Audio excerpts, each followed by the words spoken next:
3 years ago, Zhao Cheng could only watch, helpless, as his sister was dragged away by others. She sacrificed herself for an awakening stone for him, only for it to be targeted by a high-level manager named Zhao Jiji. For 3 long years, that man tormented Zhao Cheng, constantly tearing his room apart trying to find the stone, but he came up with nothing. Our sharp-witted hero had already swallowed the stone for safekeeping. Today, Zhao Cheng turns 16, and he can finally use its power, awakening the legendary Book of Eternal Evolution. Every time he levels up, he gets a new, insanely overpowered skill.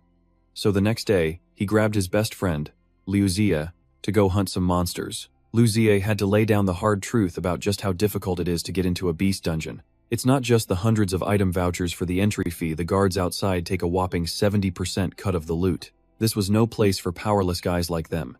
And right on cue, Zhao Ziji and his cronies appeared. The guy was absolutely fuming when he found out Zhao Cheng had leveled up, realizing the awakening stone was gone for good. So Zhao Ziji made the two of them an offer they couldn't exactly refuse. Knowing Zhao Cheng was a newbie, he offered free entry into the dungeon.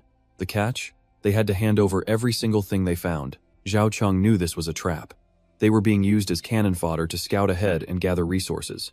But where there's danger, there's opportunity. He decided to join, his friend right beside him. The second they left, Zhao Ziji's crew broke into cold, sinister smiles. Inside the dungeon, a dark and chilling void enveloped them. Stay here too long, and your life force gets drained to nothing. Zhao Cheng knew they were on the clock, saying, "We have to move.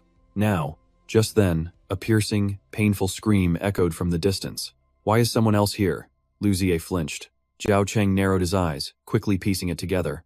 There had to be more than one entrance to this dungeon. This meant Zhao Ziji wasn't just using them as bait to scout, but also to fight for resources against other explorers. In their eyes, were nothing but tools for them to plunder, Liu Zia said, his voice laced with anxiety.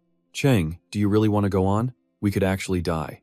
Zhao Cheng clenched his fist, a fire of rage and determination igniting in his eyes. "If we don't risk our lives this time, we will never, ever be strong enough to fight back against them. You plan on facing the high-level management? I've never stopped hating them. Not for a single second," Zhao Cheng growled. "In a place like this, who at the bottom doesn't want to topple those tyrants sitting on top of us? Or have you not been exploited by them enough yet?" Hearing Zhao Cheng's raw words, Liu Zia cracked a small smirk, a flash of satisfaction in his eyes. He clapped Zhao Cheng's shoulder, his voice low. "Cheng, I knew I put my faith in the right person. Let me tell you a massive secret. My father and my second uncle are secretly plotting together, planning to overthrow the clan. You awakening your attribute couldn't have come at a better time. We'll raise an army together, and prepare to wipe out all those old foxes in one go." Zhao Cheng was stunned. "Uncle Liu, he's a part of this? Do you remember what happened all those years ago?" Liu Zia ground his teeth, pure fury blazing in his eyes. "My grandmother was whipped to death by them. She was old, her body was frail. Those wounds tortured her for half a month in agony before she passed. The entire clan watched it happen, but not a single soul dared to speak out. From that moment on, his father and uncles began to secretly plot their rebellion." He took a deep breath, his gaze becoming incredibly resolute. "I, Liu Zia, declare from this moment on, Zhao Cheng, you are no longer just my trusted subordinate. You are my brother, my sworn comrade in life and death." He let out a dry laugh, a bit self-mocking. "Of course, I have my own selfish motives. Sooner or later, I'm getting out of this damned place to find my sister. Everyone's got to have their own angle to survive. Even a young master like me." He paused, his eyes looking far away. "And on the day we finally overthrow them, I'll be free to be with Xiao Yu." Zhao Cheng nodded silently. "First, let's just see if we can make it back alive." The two pushed forward with caution, every one of their senses on high alert. Suddenly, a savage, agonizing scream cut through the air before going silent. They exchanged a glance, instantly diving for cover to see what was happening.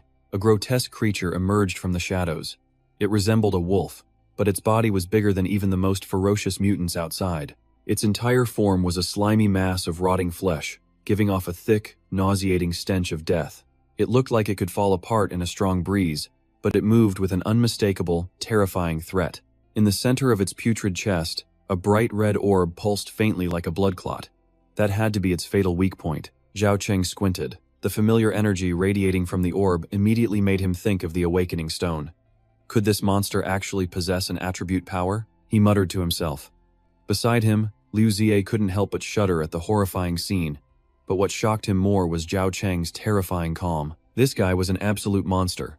He thought to himself that facing something this grotesque without even flinching, this was definitely the man he'd chosen to follow. After the rotting wolf finally dragged the corpse away, the two of them cautiously crept closer. All that remained was a mangled mess of bone and gore. Damn, that's rough, Luzia mumbled, fighting back the urge to gag. The beast hadn't left anything human-shaped, yet Zhao Cheng showed zero disgust. He just calmly knelt, reaching his bare hand right into that shredded mess of remains to search for something. "Oh my god, Cheng Zi, what are you doing?" Lu Ziye shouted, his face pale. "You're using your bare hands. It's fine." Zhao Cheng's reply was short, his voice completely level. To hide awakening stones from Zhao Jiji, he once had to use a mutant dog's stomach, a septic tank, and even a rotting morgue. Compared to that, this is nothing. With those words, he pulled a sharp, blood-caked object from the pile. It was a knife, expertly sharpened from the bone of a mutated cow. He wiped it on his shirt, his eyes gleaming with satisfaction. A good weapon. "Cheng Zi, watch out, it's back!" Lu Ziye suddenly screamed. The rotten wolf was stalking towards them, its cloudy eyes locked on the two intruders. "Wolves are known for being cunning," Zhao Cheng explained calmly, tightening his grip on the bone knife. "It pretended to leave to lure us out, and I intentionally walked right into its trap. First, this weapon boosts my chances of taking it down. Second, this provokes it into a direct fight." "Can you pin it down?" Lu Ziye asked, his slingshot already aimed. "Don't worry, leave it to me. Just focus on whatever plan you have." Zhao Cheng made a quick calculation. Lu Ziye had awakened his attribute 6 months earlier, so his experience fighting monsters was definitely greater. He recalled his sister's advice. The one who strikes first holds the advantage. First strike wins. Without a single moment of hesitation, Zhao Cheng charged forward. He'd been battling mutated beasts since he was 9, and this abomination would be no different. However, its speed was much greater than he expected, which made aiming for the red orb on its chest incredibly difficult. The wolf howled, and a blood-red energy suddenly flared up, wrapping around its entire body. Bloodthirsty wolf nature, a 15% speed boost. Its movements instantly became a blur. Fleshy tendrils shot out from its body like whips, wrapping tightly around Zhao Cheng as its fanged mouth opened wide to tear him apart. So fast. It really does have an attribute skill. Zhao Cheng gritted his teeth. At that critical moment, a sharp whistling sound cut through the air. The stone from Lu Ziye's slingshot flew with perfect accuracy into the wolf's eye, causing it to howl in pain and stagger back. "Cheng Zi, now's your chance." Seizing the golden opportunity, Zhao Cheng mustered every last bit of his strength. Gripping the bone knife with both hands, he delivered a fatal strike right into the red orb in the center of the monster's chest. A sickening squelch echoed through the air as he gritted his teeth, driving the blade deeper, giving it zero chance of survival. "Get back!" Zhao Cheng yelled as he felt the monster's life force fading. But it was too late. Its enormous body collapsed, pinning him underneath. "Cheng Zi!" Lu Ziye rushed forward in terror. "Are you okay?" At first there was only silence, but then a sound came from beneath the corpse. Zhao Cheng crawled out, covered in the monster's blood and fluids, but his eyes were still burning bright. "Relax. I don't die that easily." Just then, a series of notifications lit up in his mind. "Congratulations, you have been promoted to level 2. Radiant Grade Attribute, Eternal Evolution, has activated its effect. You may now acquire a new attribute. Please select one of the following 3 options. 1. Autonomous Research, Gold Grade. 2. Paper Strategist, Bronze Grade. 3. Durable Wolf Pelt, Gold Grade." Zhao Cheng was floored. So this was the power of a Radiant Grade attribute. He could get a brand new attribute just by leveling up. He ignored the bronze option, weighing the 2 gold grade choices. Autonomous Research had the number 1 next to it. He guessed it must be the starting attribute in a chain of upgradable powers. "I choose Autonomous Research. Congratulations, you have received a new gold grade attribute. Autonomous Research 1 Detailed Description. Effect 1. Increases all character stats by 15%. The bonus effect from Eternal Evolution raises this to 22.5%. Effect 2. Active for 1 minute, now boosted to 1.5 minutes, can powerfully enhance any single attribute by 200%, now boosted to 300%. And this was just the first stage in the Autonomous Research attribute chain. This effect was absolutely broken. Zhao Cheng was stunned. "Hey, Cheng Zi, what are you spacing out for?" Lu Ziye's voice snapped him back to reality. "We need to grab the loot and get out of here. The smell of blood is going to attract other monsters any minute." "Ah, right, I got distracted," Zhao Cheng replied. "Come over and get your share." "No way." Lu Ziye quickly waved his hands, still looking a little pale. You're the one who killed it. So all the loot is yours. You know my parents won't even let me kill a chicken at home. Zhao Cheng glanced at the young master's antics and could only shake his head, a strange warmth rising in his chest. In this chaotic and dangerous world, Yazi was a rare exception, a guy lucky enough to have a whole family, with both a loving mother and father. He was a beacon of light, the complete opposite of someone like Zhao Cheng, who was steeped in darkness. After finishing off the mutated wolf, Yazi started to divide the loot from their battle. The materials from this wolf are yours, but its meat is already rotten and totally useless. But these few crystal cores here are all yours. He set aside the bones and wolf pelt, as they held no value for him. That gray crystal core was the most valuable item of all. Yazi was stunned. You really want to give all this to me? But my family is recruiting soldiers right now, and we desperately need valuable items like these. Then just consider this my investment in your family's grand cause. Besides, if it wasn't for your arrow hitting its eye, I wouldn't have been able to take it down so easily. Gratitude lit up Yazi's eyes. All right, I'll remember this debt and I'll report it back to my father. We've got one more problem. The second we leave this place, they'll confiscate everything. Do you have a plan yet? I do. When we get out, we make our move on them. That's why we have to use every resource here to power up now. He knew his father couldn't have missed the fact that Zhao Ziji had forced him to come here. That old fox had everything planned out, just waiting for the right moment to show his hand. Then let's keep pushing deeper inside. Yazi suggested, my sister and I have run into mutated wolves before, on the outskirts of the residential area. This species usually travels in packs, so there's probably a whole den of them deeper in this forest. Suddenly, he stopped walking, his expression turning serious. Wait a second, Brother Cheng. We're comrades in arms now. I think before our next hunt, there are a few things we need to clear up. He prompted him. Go on. Well, after killing that wolf, my experience bar hit over 90%. I'm about to break through to level 2. My attribute is called Pao Dingji Nu, and it's gold quality. It not only adds 15% to all my stats, but it also gives me the ability to see a target's weak points. That's how I instantly knew the eye was the kill spot. Yazi was trying to be completely transparent to build trust, hoping it would help them coordinate better in future fights. But a nagging worry crept into Zhao Cheng's mind.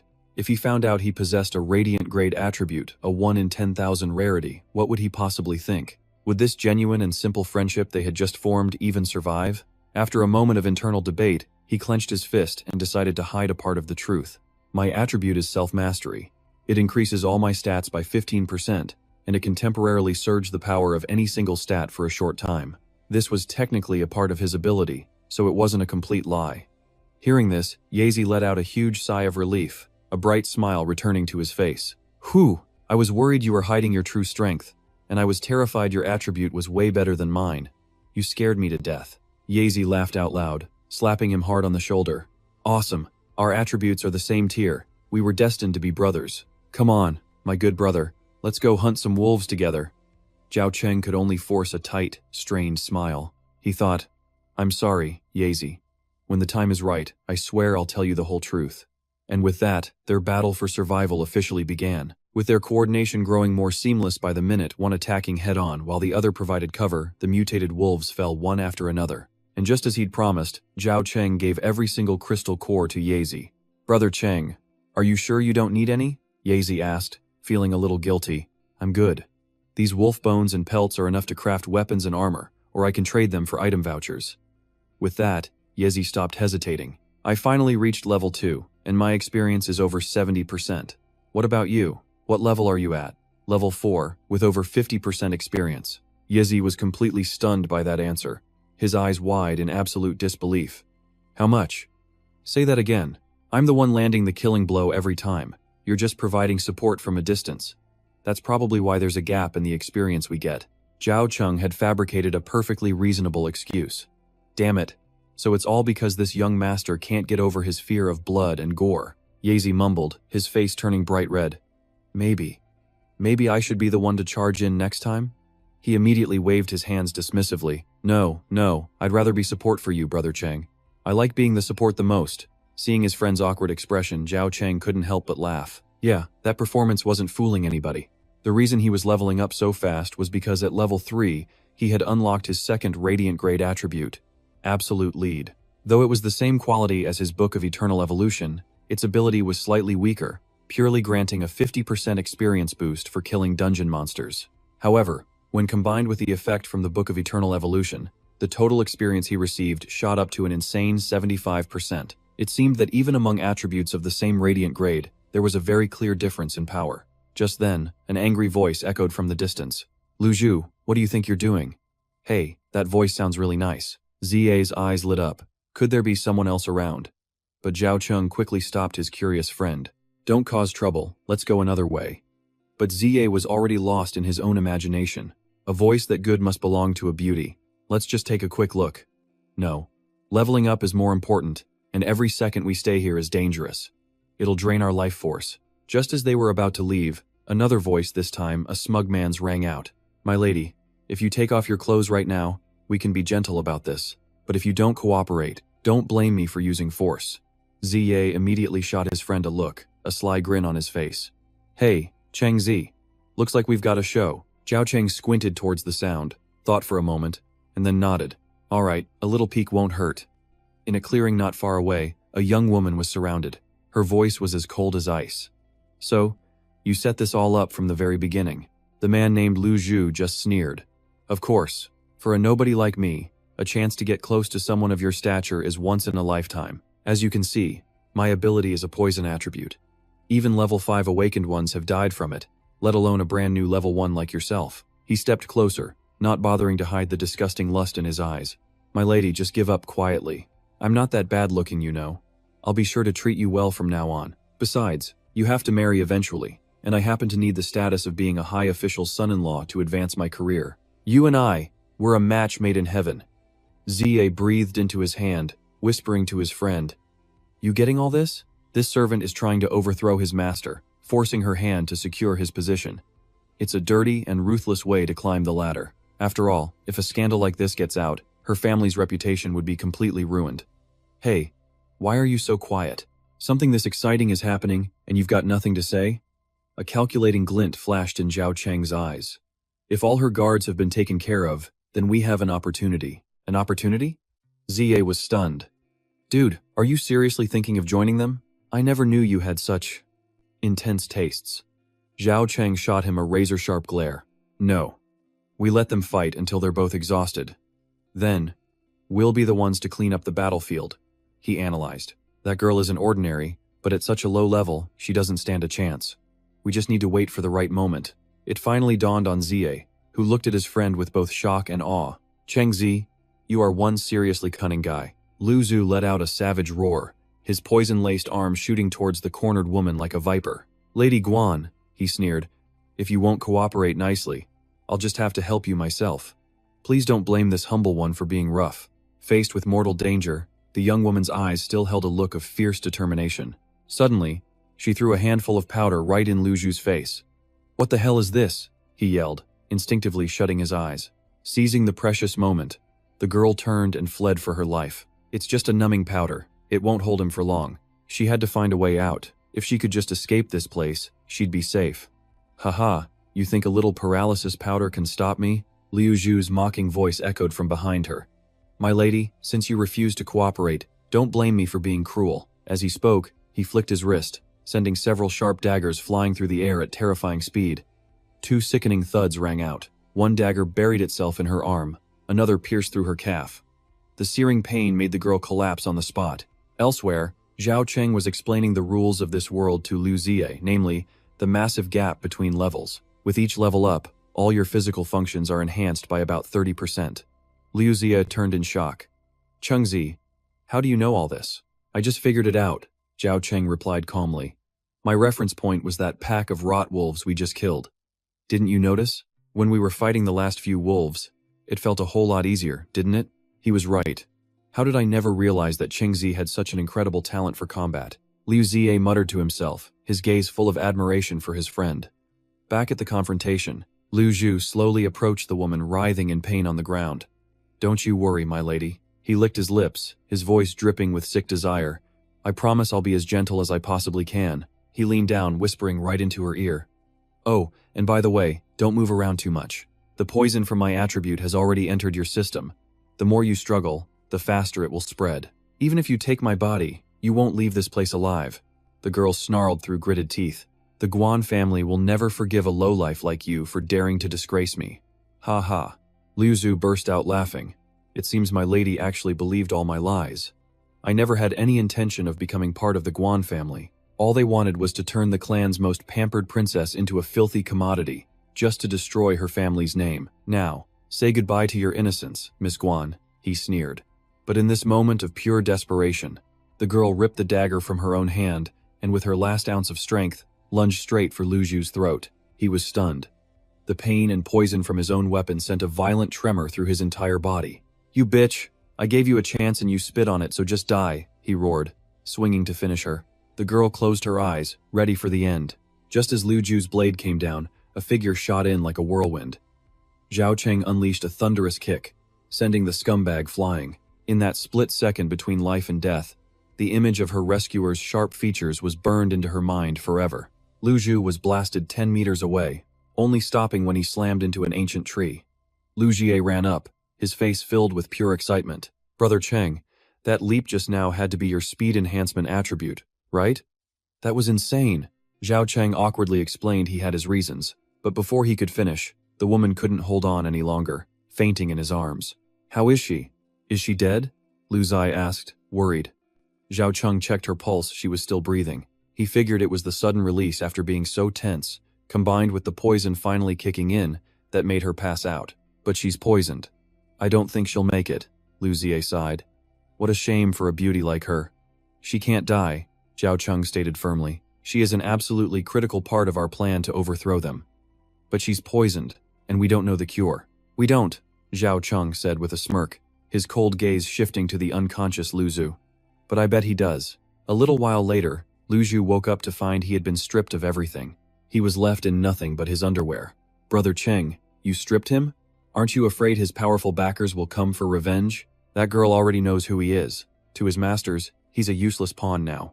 Anyone who messes with us is messing with that noble lady." Zhao Cheng laid it out perfectly. Right. This young master was thinking the exact same thing. Lu Zie nodded as if he'd known all along. Lu Zhu's head throbbed, feeling like someone had kicked it into next week. Who did this? He opened his eyes and was horrified to see two faces staring down at him with incredibly sinister smiles. "Who are you? You lowlifes dare ambush me? Do you know who I am? Let me go now, or I will tear you to pieces." "So, Brother Cheng, what's the plan for him?" Lu Zie asked. Zhao Cheng slowly wiped his blade, his smile growing more dangerous. "We'll treat him like that mutant boar we caught last time." "Oh, then you're in for a real treat," Lu Zie added. "That boar screamed just like you are. It did not end well for him. I'm warning you two. I'm not some small fry you can just mess with." Shortly after, horrific screams echoed throughout the forest. Lu Zhu's face was beaten into a bloody, unrecognizable pulp. My blood is the antidote," he finally choked out. He stammered, his voice laced with terror. "You have to keep your word, no more hitting. Just take a little, too much will kill me. Whether you live or die depends entirely on whether or not you're telling the truth." Zhao Cheng replied coldly, dragging him next to the girl. He sliced a cut into the man's arm. "Ah, that hurts. Hey hero, be gentle." Zhao Cheng ignored his cries, squeezing the wound hard and letting the dark blood drip into the corner of the girl's mouth. "Ow, ow, hero, stop squeezing, that's enough. Any more is just a waste." Once he had enough blood, Zhao Cheng tossed him to Zia to watch over. He used some wolf moss to bandage the wound, masking the scent from monsters. After it was all done, Lu Zi smacked his lips, acting like a man of the world. "Tisk, tisk. Brother Cheng, you still fall short of this young master. That woman has some looks, I'll give her that, but my heart remains unmoved. I only love my Xiao Yu." Meanwhile, though cured, the girl was still in a deep coma, tormented by the pain. "Don't be impatient," Lu Zhu explained weakly. "A healing attribute needs some time to work." A few minutes later, as the gentle green light faded, Guan Shue's eyes slowly fluttered open. The burning pain was gone, replaced by a warm, vital energy. She looked at Zhao Cheng with surprise. "It was you. You saved me." "I had my own reasons," Zhao Cheng admitted bluntly, not hiding a thing. "We happened to overhear your conversation. You must be that high-status lady they were talking about, right?" Guan Shue hesitated. He might have his own agenda, but he did save her life. Besides, Lu Zhu had likely given away her identity already. She realized there was no reason to hide it any longer. The Guan family name was too well known for him not to recognize it. "That's right," she confirmed. "My surname is Guan. So, is your father the manager of one of the survivor settlements?" Zhao Cheng asked a question that left Guan Shui absolutely stunned. What was he even asking? Guan Shui was floored. Did this guy seriously not recognize the Guan name, or was he just playing dumb? Liu Zu's entire plan was being ruined by these two morons. He demanded they answer him, and fast. Zhao Cheng's expression was dead serious. Guan Shui just gave him a vague answer, something like that. The Guan family managed hundreds of settlements, big and small, so calling her dad a manager wasn't wrong. Zhao Cheng's face instantly turned grave. So then, since he saved her life, could she ask her father to do him a little favor? Let's hear what you want first, Guan Shui replied cautiously. My life might not be worth as much as you think. I want to overthrow the ruler of our settlement, Zhao Cheng declared, his voice filled with resolve. If your father is a manager, he has to be powerful. With her family's backing, their chances of victory would skyrocket. Guan Shui was stunned. After all that talk, this is what he was after? It was like he'd read her mind. Zhao Cheng quickly explained. I know it's a huge ask and you could take losses, but we can make it worth your while. You're in this dungeon to gather supplies and gain experience, right? My friend and I can act as your bodyguards, protecting you for the rest of the way. Then he added, furthermore, every single supply we gather from now on will be yours, if you just agree to help. Guan Shui glanced over at Zhao Cheng's teammate in the goggles. Lu Ziye just shrugged. I have no say in it. He calls all the shots. Guan Shui quietly sized Zhao Cheng up. He was her age, but the calm and decisiveness in his every move was on another level entirely. He was a little naive, sure, but adventuring with him in this dungeon might actually be interesting. Deal, she smiled, extending her hand. I'm Guan Shui. It's a pleasure. Zhao Cheng shook it, feeling a grip that was soft, yet full of resolve. And that's Lu Ziye, my good friend. Witnessing the scene, Lu Zu, who was standing nearby, was absolutely boiling with rage. The noble young lady of the Guan family, casually making physical contact with some lowlife from the gutter. How could a woman like that possibly be worthy of our young master? Then, Guan Shui turned. So, what are you going to do with him? Guan Shui gestured to the tightly bound Lu Zhu. Zhao Cheng answered casually. We're teammates now. Disposing of him is your call. Consider it a welcoming gift from us. Lu Zhu was scared out of his mind, immediately kowtowing and begging. Young miss, I was blind. Blinded by greed. Please, I beg you to spare my life. All right, I'll handle this myself, Guan Shui said, slowly standing up. She then bent down and picked up Lu Zu's own poisoned dagger. Wait, Zhao Cheng cut in. His blood works as an antidote. Using his own dagger won't be able to kill him. Yes, the master is wise. Lu Zhu hurriedly chimed in. Just let me go. Pretend I'm nothing. I know, Guan Shui replied coldly. I don't intend to poison him. I just need to make him bleed. And without another moment of hesitation, she plunged the dagger straight into Lu Zhu's shoulder. Blood gushed out, staining the ground red as he let out a miserable scream. All right, let's go. She turned and walked away without a second glance. After a moment, Lu Ziye nudged Zhao Cheng, giving him a look. That woman is surprisingly soft-hearted. He killed 4 people and almost assaulted her, yet she still couldn't bring herself to kill him. It's not like that. In this dungeon, Zhao Cheng said in a low voice, the smell of his fresh blood is the perfect bait to attract monsters. Lu Ziye was stunned. Right. He'd totally forgotten. Contrary to being soft-hearted, Zhao Cheng continued. What I felt from her was a terrifying coldness. Letting monsters tear him to pieces is 10 times more painful than a single stab to the heart. Hearing this, the corner of Lu Ziye's mouth twitched uncontrollably. He had completely misjudged her. She was a cruel and calculating player after all. Meanwhile, Lu Zhu was still struggling frantically to escape from his bonds. That damn Guan bitch. When I get out of here, I'll make you wish you were dead. No. First, I'll let my men have their fun with you. His curses were cut short by a low growl from the darkness. Mutated wolves, drawn by the smell of blood, had arrived. How did they get here so fast? He was terrified. Hey, you guys stay back. A final, desperate scream echoed through the forest, and then faded into silence. Lu Ziye shuddered. Yikes, from the sound of that, he's definitely a goner. You acted a bit rashly, Zhao Cheng suddenly said to Guan Shui.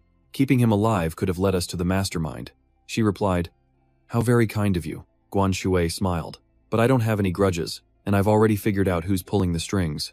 At the very least, he could have served as a living witness. If the mastermind has a high enough status, she explained. A living witness just brings more trouble. Just then, a huge black shadow leaped down from the trees, opening a mouthful of razor-sharp fangs as it dove right for them. Skill activated. Self. Research 1, Effect 2. For 90 seconds, his agility attribute is boosted by 300%. Time itself seemed to slow down as the monster snapped its jaws on empty air. Just in time, Zhao Cheng grabbed Guan Shui and shot away. When the two of them landed safely, the monster's true form was finally revealed. It was a colossal wolf, its body encased in an eerie white bone armor. The system identified it, a level 5 Netherbone Wolf King. This beast was the sub-boss of the entire Netherworld forest. "No way," Lu Ziye screamed, his voice cracking with fear. "That's the Wolf King." At that very moment, from every direction, countless red eyes began to glow in the shadows. Dozens of other mutated wolves had gathered, trapping the three of them. "Oh my god, we're completely surrounded." Lu Ziye trembled. "The king is here for revenge. We killed too many of his pack. What are you rambling about at a time like this?" Zhao Cheng snapped. "Focus and find a way out." His eyes narrowed as he issued a firm command. "Ziye, your job is to use your slingshot and protect Miss Guan. Leave the entire pack to me." Lu Ziye stammered in total panic. "What? Fight that thing? That's the Wolf King. The others are no joke either. I'm only level 2, how can I possibly protect her?" But Zhao Cheng's gaze remained locked on the massive Wolf King. That was his target all along. Zhao Cheng, level 4, 89% experience. He had already calculated everything in his head. Since hitting level 4, the experience from these weaker wolves was almost nothing. To break through to level 5 in one go, the only path forward was to face the boss, Wolf King itself. That was also the real reason he hadn't stopped Guan Shui from injuring Lu Zhu. He needed the smell of blood to lure this monster out. He needed its head as a stepping stone on his path to true power. But then Guan Shui called out, "Zhao Cheng, wait a moment." He turned back. "What is it?" "The old texts say to do a job well, one must first sharpen their tools. The bone blade in your hand is completely chipped." With that, she reached into a small pouch attached to her skirt. It was a simple motion, but it carried an air of nobility. A sharp, gleaming dagger flashed in the forest's dim light. "This dagger is no legendary weapon, but it's definitely better than that bone knife of yours." He was shocked, wondering how she hid that in such a short skirt. Still, he took the dagger, feeling its satisfying weight and sharp edge. "Thanks." Without another word, he gripped the new weapon and became a blur, shooting straight for the Wolf King. Taking full advantage of his speed buff, he zipped right past the massive beast's head. Trying to take down a monster this huge with a frontal assault was just suicide. The Wolf King let out a world-shaking roar, snapping at empty air, but he had already twisted mid-jump, landing lightly on its back. He just needed to find and destroy its blood-red energy core. That was his only shot at winning this. Clinging to its thick fur, he readied the dagger. One hit to the right spot, and this entire fight would be over. And then he saw it, a faint red glow emanating from under its belly. But just as he moved in for the finishing blow, the other wolves snarled in unison, tightening their formation around him. They blocked his path forward, forcing him to fall back and dodge their vicious attacks. Their initial charge was just a feint. These wolves were smarter than he gave them credit for. But no matter how clever a wolf is, it's no match for human strategy. A confident smirk touched his lips. He never intended to deal with just the Wolf King from the very beginning. These level 2 bone wolves were no longer a threat to him.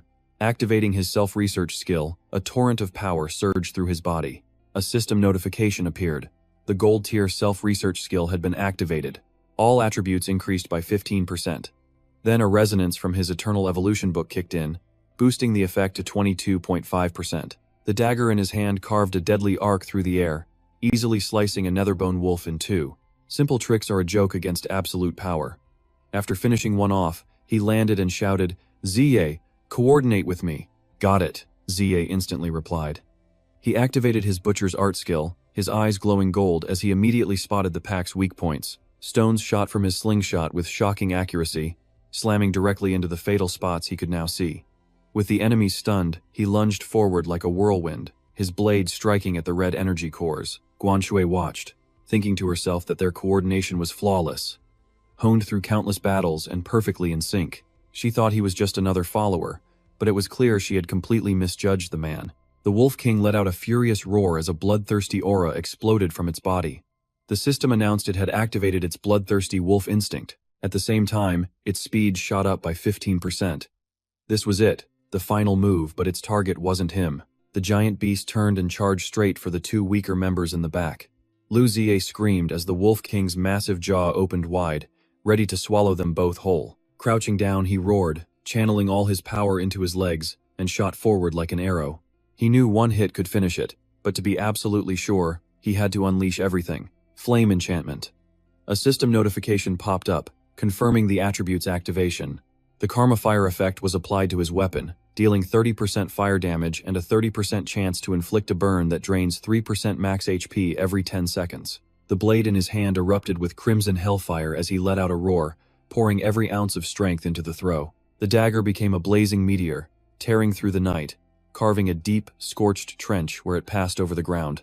The Ling King was completely engulfed in the inferno, only managing a horrifying shriek before its massive body was incinerated. His dagger now lay buried deep in an ancient tree, still radiating an intense, shimmering heat. Holy cow. That move was insane, Lu Ziye stammered, his face still pale with complete and utter shock. The girl watched, stunned. This incredible power, even the masters below level 8 in her family could hardly produce such devastating force. But this dungeon was capped for anyone over level 5. So just what level was he? What level was Zhao Cheng right now? She turned to ask Lu Ziye, who just shook his head. Definitely over level 4. Way higher than me, I'm only level 2. For a level 4 to pull off a level 8 feat. And with that flame ability, he could only have one attribute at his current level. So that had to be his awakened ability. But it was clearly just a weak, bronze quality attribute.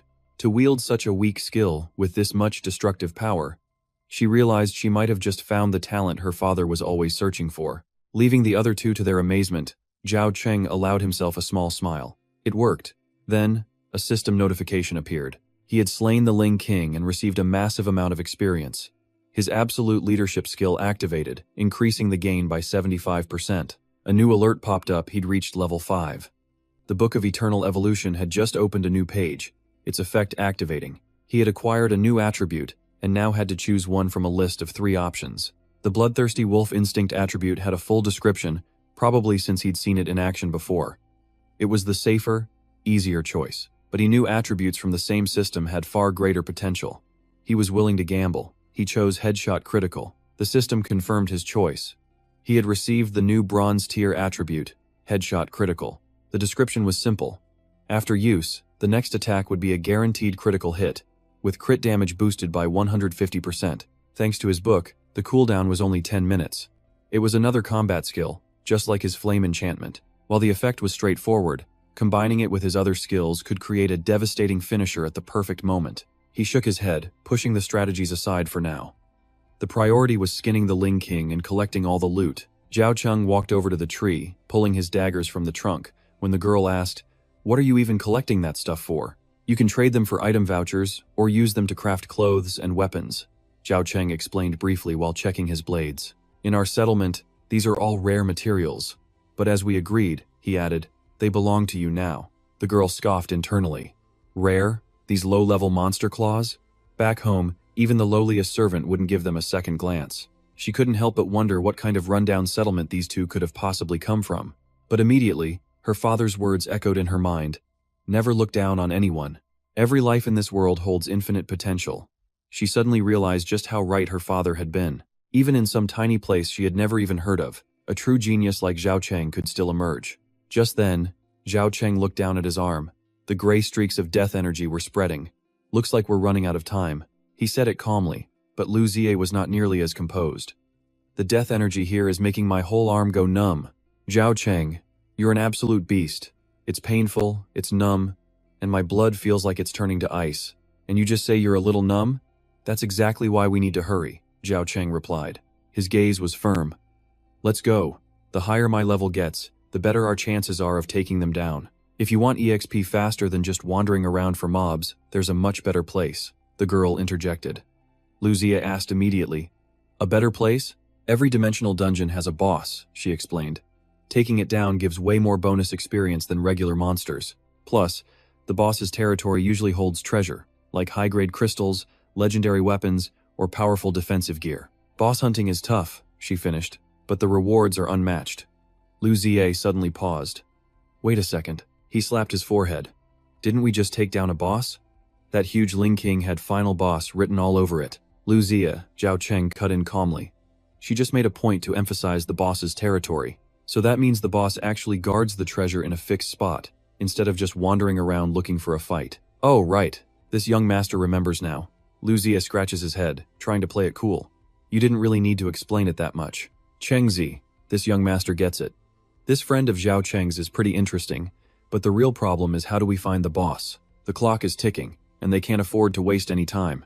Finding the boss is indeed a hassle, but for a pathetic, low-grade instance like this, I have something that can help. She once again reached into her dress, searching for something. Hey Chengzi, you hear that? Liu Zie leaned close to his friend, whispering, "This girl is totally trying to show off to us. We almost died in this so-called low-grade instance, and now she's acting all casual. Seriously, what is that dress of hers made of? It's like a bottomless bag, she can pull anything out of it. Maybe these instances really are ranked after all." Zhao Cheng whispered back, "We never knew, but she comes from the management class. It's only normal that she knows more than we do. And as for pulling out items, that's probably a special ability tied to her attribute. But hey, I've noticed you keep defending her. What's with you, little man? Are you hitting that age already?" "Found it," Guan Shui called out, cutting their conversation short. She pulled out an ancient compass, thinking to herself that this was a valuable item, better not to act like it's too precious in front of them. Boss Sensing Needle, blue quality. The description states that inside a blue-grade instance or lower, it can precisely pinpoint the boss's location. Its origin was the personal belongings of a mysterious captain, discovered in the treasure of a blue-grade instance. The moment the compass pointed in a direction, Zhao Cheng didn't hesitate. "Let's go." "Hey, don't just ignore this, young master," Liu Zie whined as he ran after them. Before long, the three of them arrived at a large cave. In front of them sat a glittering treasure chest, and right next to it, a giant monster was sound asleep. Its body looked like a massively scaled-up wild boar. "Oh my god, is that the boss?" Liu Zie gulped. As if sensing their presence, the monster's blood-red eyes suddenly snapped open. "Is this thing going to be way too strong?" Hong Ma Shi. Classification: Level 10 Boss. Description: Guardian of the treasure and the only boss in this instance. After its defeat, the instance will collapse. Warning: be careful of its sharp tusks and the poisonous spines on its back. It possesses 2 awakened attribute lines. Zhao Cheng frowned, doing the math. Guan Shui was level 1, Liu Zie was level 3, and he himself was only level 5. A level 10 boss, its physical stats must be absolutely terrifying. With just the 3 of them, taking it down was practically impossible. You guessed right. My master warned me never to provoke the boss, even if I brought 5 elite guards along. It's an existence that goes way beyond the normal standard. To kill it, you'd have to be a monster class awakened, the kind of person whose combat power far exceeds their actual level. So then why did you lead us here? Was this all pointless? Liu Zie grumbled. Guan Shui didn't answer. She just looked quietly toward Zhao Cheng, her eyes filled with complete trust. He was exactly that kind of monster class awakened. Someone's coming. At Zhao Cheng's sudden signal, the 3 of them immediately ducked behind a large rock. A group of men dressed like bandits, armed with firearms, was entering the cave. The leader let out a huge laugh. This boss's luck is just on another level. I've been in this trash instance nearly a dozen times, and I've finally found you, you stupid pig. Chengzi, are those guys insane? Liu Zie whispered. Not necessarily. One of them might have a powerful attribute. Zhao Cheng narrowed his eyes at the weapon in the leader's hand. That thing is called a gun. But what's a gun? He had seen people use them before to hunt mutated wild dogs outside the residential area. Its power is immense. Unless you're a high-level awakened, a normal person stands no chance. Guan Shui glanced at the advanced rifle in the leader's hands, her eyes showing that's just a replica. Anyway, she explained. The real weapons from the ancient era were far more terrifying. Liu Zie, a total lore nerd, was immediately captivated. People from the ancient era possessed weapons of destruction. I heard just one of them was enough to flatten a residential area with hundreds of thousands of people. He was amazed. Were they really that powerful? So why did our world end up in this pathetic state? Their weapons were powerful. But what if awakeners with top-tier attributes are even more frightening? Guan Shui countered, saying there are awakeners so strong their mere existence is enough to change an entire world. Their conversation was cut short by a world-shaking explosion up ahead. The fight had begun. The leader of the gang, his face full of arrogance, continuously fired his gun at the giant boar. Activate. Bronze attribute bullets. Effect. When using a firearm, one can convert their power into a continuous supply of ammunition. He fired like a madman. The gunshots taste this young master's bullets, you filthy beast. Zhao Cheng squinted, assessing the situation. If those guys could keep the boss's attention, they might be able to get the treasure without fighting it directly. So, you're looking to be the fisherman who reaps the rewards? Guan Shui suddenly asked. Zhao Cheng just stared, completely lost. She meant he planned to snatch the sunken treasure while the other 2 sides were locked in chaos. She explained it was an old saying he wouldn't have learned. Lu Ziye immediately seized the opportunity to show off, chiming in, "Good thing you have me, right? A well-read and brilliant brother. Honestly, I'm jealous of you for having a friend as amazing as me." Guan Shui quietly shook her head, thinking the guy never missed a chance to hype himself up. That was the idea, though. Zhao Cheng admitted it freely. With someone else making a mess of things, grabbing the treasure was their best shot. Based on the strength of the three of them, a direct confrontation with the boss was practically a suicide mission. "Hold on." Guan Shui stopped him. "The negative energy from this dungeon is seriously corroding your arm. If you don't deal with it now, it's going to affect your actions. In a situation this dangerous, one tiny slip-up could cost you your life." Saying that, she pulled out 2 jade green pills. "This is a special medicine from my family. It can resist the corrosion of low-level dungeons. One for you and one for Lu Zai." "Awesome," Lu Zai exclaimed, quickly swallowing his pill. "This dark energy was killing me. Why didn't you bring these out sooner?"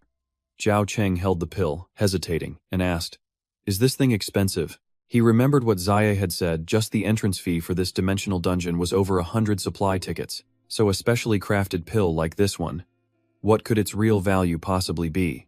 They had a deal, sure, but what she'd already given them was far beyond what they could ever hope to repay. Seeing the look on his face, Guan Shui just answered casually, "It's very cheap. You probably can't buy them where you live, but it's only 1 supply ticket per pill. Thank you. I'll pay you back later," Zhao Cheng said before finally taking the medicine. "Phew, that scared me to death. I really thought it was going to be 100 supply tickets for one." Lu Ziye breathed a sigh of relief. Guan Shui hid a small smile, thinking he was surprisingly sharp. He was obviously broke as a joke, but the kid had his own set of principles, refusing to owe anyone even the smallest favor. If I told him the pill actually cost 2,000 tickets, he'd probably rather die than take it. Meanwhile, the battle ahead was only getting more intense. The other group had the numbers, but they were being constantly thrown back by the powerful boss, with casualties piling up left and right. "Watch out for the spikes on its back. You bastard! Stop! Don't you dare touch my brothers!" The leader roared in absolute fury, continuing to unload his weapon. The boss's health bar slowly ticked down from 92% to 85%. Suddenly, the wild boar roared, and its entire body became covered in a layer of iron-hard scales. Skill activated, bronze, tier reinforced scales. The effect reinforces its outer hide. The higher the level, the greater the hardening. Ping, ping, ping. The bullets were now just bouncing off it like nothing.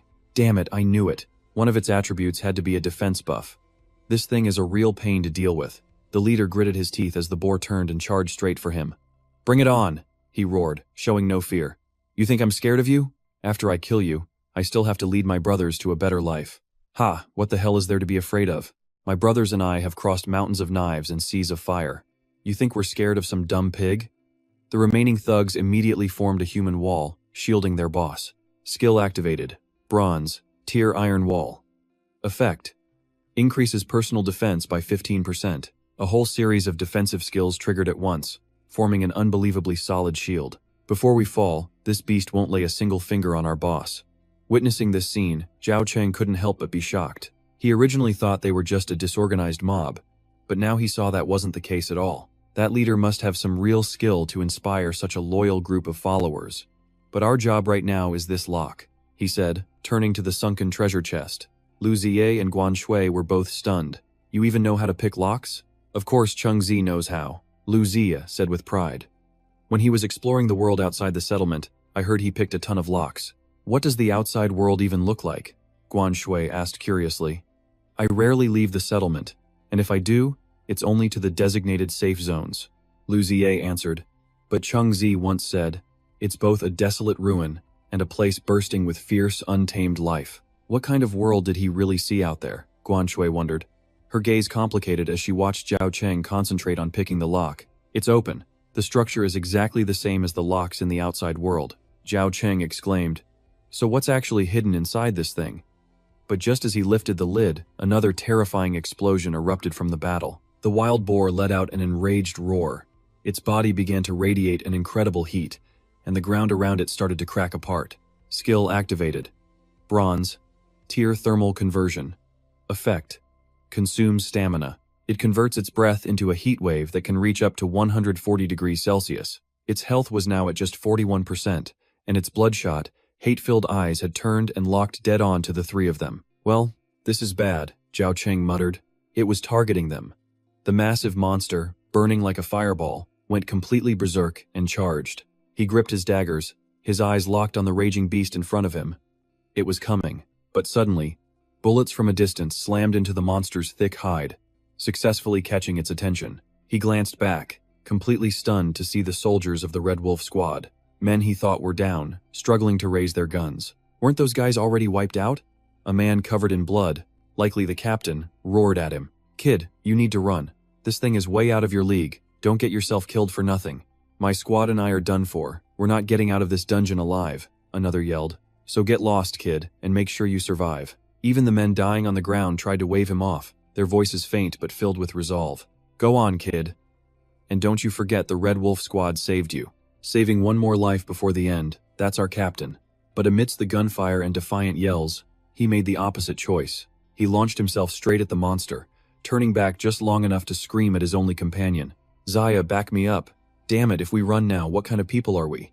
Lu Zia let out a roar, bursting from his hiding spot without a moment's hesitation to activate his ability. Lu Zia activated his gold-tier Storming Bull Butcher, his mind's eye skill locked onto a weak point.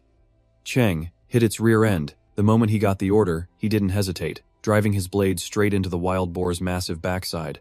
A single, perfect strike sent its health bar plummeting down to 35%, leaving the Red Wolf soldiers completely stunned. This kid with just daggers dealt that much damage to a level 10 boss in its rage mode.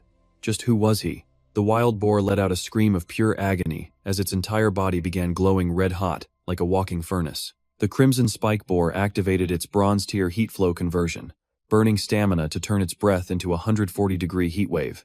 A terrifying blast of heat erupted towards him, forcing him to leap back instantly to safety. There it was, that insane heat wave ability. Rushing in for close combat now would be like grilling himself alive. He had to figure out a way to dodge the attack, while still landing a finishing blow. A level 10 monster can have two abilities, and it had just used both. Seeing him dodge, the boar grew even more aggressive. It charged him head-on, trying to use the scorching heat aura around its body to close the distance and burn him. But just then, the Red Wolf soldiers opened fire again, desperately drawing the monster's hatred back to them. "This bastard. You think I'm just some pushover? Kid, all of our lives are riding on you now. Finish it." Feeling their trust and their sacrifice, a fire ignited within Zhao Cheng. "Thank you," he yelled.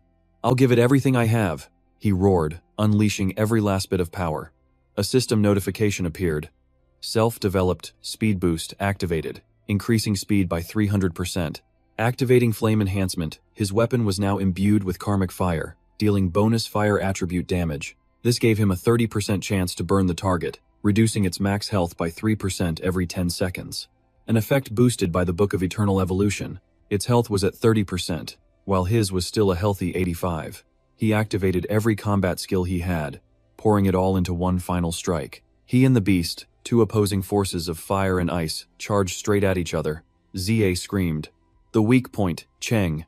Right as he yelled, a single rock flew through the air, striking a precise point just under the monster's left flank. He instantly changed direction, gripping his flaming daggers tight and lunging for that fatal spot.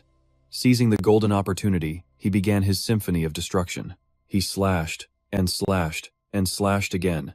His blades became a literal firestorm, raining down on that one single weakness. Its health bar was just melting away. Could Zhao Cheng actually win this? "Don't you dare lose, kid. Faster, go faster, you have to hold on." Each slash drained him, but it also drained the monster's life force. When its health bar finally hit rock bottom with only 1% left, he summoned his last ounce of strength and plunged both daggers deep inside. The colossal boar finally crashed to the ground. The heavy impact shook the earth as the suffocating heat and immense pressure began to fade. "Cheng, we did it." Zia's voice rang out, but his body was at its limit, covered in severe burns. He trembled, barely able to stand. "Hey, Cheng." Zhao Cheng? Only when he saw everyone rushing over did he finally let himself collapse to the ground, gasping for air. As he slowly recovered, system notifications flooded his mind. Absolute leadership activated, granting 75% bonus experience. "Congratulations, you have reached level 6. Congratulations, you have reached level 7. The Book of Eternal Evolution has been activated. Please select a new attribute." 2 levels at once for beating a boss. 5 levels above him, the amount of experience he gained was just insane. A whole menu of choices appeared: bronze, skin hardening to boost defense. But the side effect? A wild boar's attribute, causing massive hair growth. Bronze bullet composition required a gun, an ancient weapon he couldn't afford. Golden loot reset strike, effect unknown. Bronze headshot strike 2, effect also unknown. Then there was bronze metallic evolution, turning his body into metal. And golden autonomous research 2, another mystery. Skin hardening was powerful, but that side effect was just too weird. The bullet skill was useless. But that loot reset strike, what could it be? Still, it was a golden tier attribute. He had to choose it. A system notification popped up. You have received the golden attribute, loot reset strike. The effect, reset the cooldown time of all other attributes one time only. That 30-minute cooldown was now adjustable. This was an insane support skill. He could now unleash his main skills back to back. Next up, a choice between Headshot Strike 2, Metallic Evolution, and Autonomous Research 2. He chose to upgrade his existing attribute chain. He selected Autonomous Research 2. The system chimed. You have received the golden attribute, Autonomous Research 2. Effect 1. All attributes increased by 45%. Already adjusted. Effect 2. A single attribute is enhanced by 450%. Duration, 3 minutes. Cooldown, 15 minutes. Adjusted. All attributes boosted by 45%. As expected, the golden tier attribute chain was on a whole other level. That second effect was also terrifyingly powerful. He was level 7 now, just one level behind Zhao Jiji. Zhao Jiji, just you wait. Suddenly, the ground began to tremble violently. What was happening? An earthquake? No. The instance boss was dead. This place was about to collapse. Qian Meng's group staggered to their feet, wounds still bleeding, but their eyes on Zhao Cheng had completely changed. Their leader slammed a hand on his shoulder. Kid, not bad. From now on, you're a friend to me, Qian Meng. I owe you my life. He turned and yelled, Brothers, we're leaving. Yes, boss. His underlings obeyed without question, amazed by the sheer power of the man who had just saved them. Once they were gone, Liu Zie stumbled over. Cheng, you still able to move? I'm fine, Zhao Cheng replied, though his breath was a little ragged. We need to get out of here fast. He glanced around. Where did the treasure chest go? She gave a slight wave of her hand, and the chest appeared. All right, here's your share, as promised. No need. Zhao Cheng shook his head. These all belong to you. This dagger, too. He handed the weapon back to her. Guan Shui took it back. Her gaze complicated as she looked at him. You promised you'd help me overthrow the management class. I will definitely come find you. Residence 226, West Harbor District. Zhao Cheng replied. Liu Zie already told me. Thank you. A shame, Liu Zie sighed, his tone pessimistic. I'm afraid you won't make it in time. The moment we step out of here, we're walking straight into a fight for our lives. Guan Shui looked him dead in the eye, her voice as firm as an oath. I will absolutely make it. And with that, the three of them split up, each heading for their own portal just before the dungeon completely crumbled. On the way, Liu Zie couldn't hide his anxiety. Cheng, what do we do when we get out? Don't worry, Zhao Cheng reassured him. I've already prepared for this. Outside the dungeon entrance in Residence 226, Zhao Jiji and his thugs were waiting impatiently. The moment Zhao Cheng and Liu Zie appeared, a twisted smirk spread across his face. I'm surprised you two rats actually made it out alive. But it doesn't really matter. He gestured at Liu Zie. Your parents led a rebellion of fake awakeners. The management has issued an order. Kill on sight. Just as he'd expected. After Uncle Liu heard he'd been thrown into the dungeon, he must have acted immediately. Well then, Zhao Cheng said coldly. Let's just clean up this trash and regroup with everyone. Right now, Zhao Cheng had hit level 7. A whole slate of powerful attributes were now unlocked. Eternal Evolution Book, Absolute Leadership, Autonomous Research, Headshot Strike, Heart-Piercing Thrust, and Flame Enchantment. Liu Zie had also reached level 3, awakening the Butcher's Dissection attribute. Zhao Zijie just laughed. I'm a level 8 awakener, with a gold tier super speed attribute. You two pieces of trash actually think you can take us on? Go on. Give these two brats a taste of true despair. Brother Zhao, let us handle this. A bootlicker swung his sword and charged. You rookies dared to piss us off. Time to settle the score. Kill them, and bring me their heads for the reward. But before the thug could even get close, a black shadow blurred right past him. Zhao Cheng drew his sword, his body seeming to merge with the blade itself. He took a deep breath, and then charged headfirst into the crowd. Too slow. His blade flashed like lightning. In just a few breaths, Zhao Ziji's lackeys collapsed like cut grass. Zhao Ziji. Zhao Cheng stood in a field of bodies, his blade still dripping blood. Do you still think I'm that weakling you can just trample on? His remaining men stumbled back in sheer terror. his speed. I couldn't even see his sword swings. Just then, the spatial gate behind them began to fade away. Brother Zhao, the portal is disappearing. Zhao Zhiji was stunned. How could this be? There's only one reason for a dungeon to vanish. The boss has been defeated. He glared at the two of them, his mind racing. Did someone else kill the boss, letting you two leech the experience? It looks like you've at least hit level 2, maybe even 3. Regular people can't touch you now. But in front of me? You're still just a couple of rookies. Leeching experience, huh? Lu Ziye suddenly burst out laughing. Zhao Zhiji, you guessed wrong. The one who killed the boss was me, your grandpa, Lu Ziye. As he spoke, he prayed, "Come on, Cheng, just let me look cool for a minute." That single sentence immediately grabbed all of Zhao Zhiji's attention. If Lu Ziye really killed the boss, his level must be even higher than Zhao Cheng's. He had to take down Zhao Cheng first. It was his only chance to win. And let me tell you something else. Liu Ziye continued his epic bluff. I've awakened a gold tier attribute. Zhao Zhiji, your judgment day is here. He decided right then and there.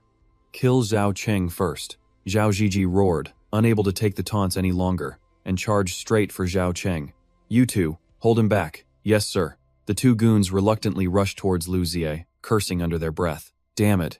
If Lu Ziye really killed the boss, he's definitely stronger than Zhao Cheng.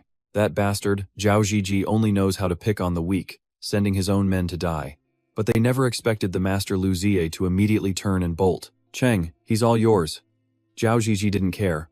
All of his killing intent was laser, focused on Zhao Cheng. Die, clang. His blade was blocked with ease. This kid, his raw strength is insane. He was shocked.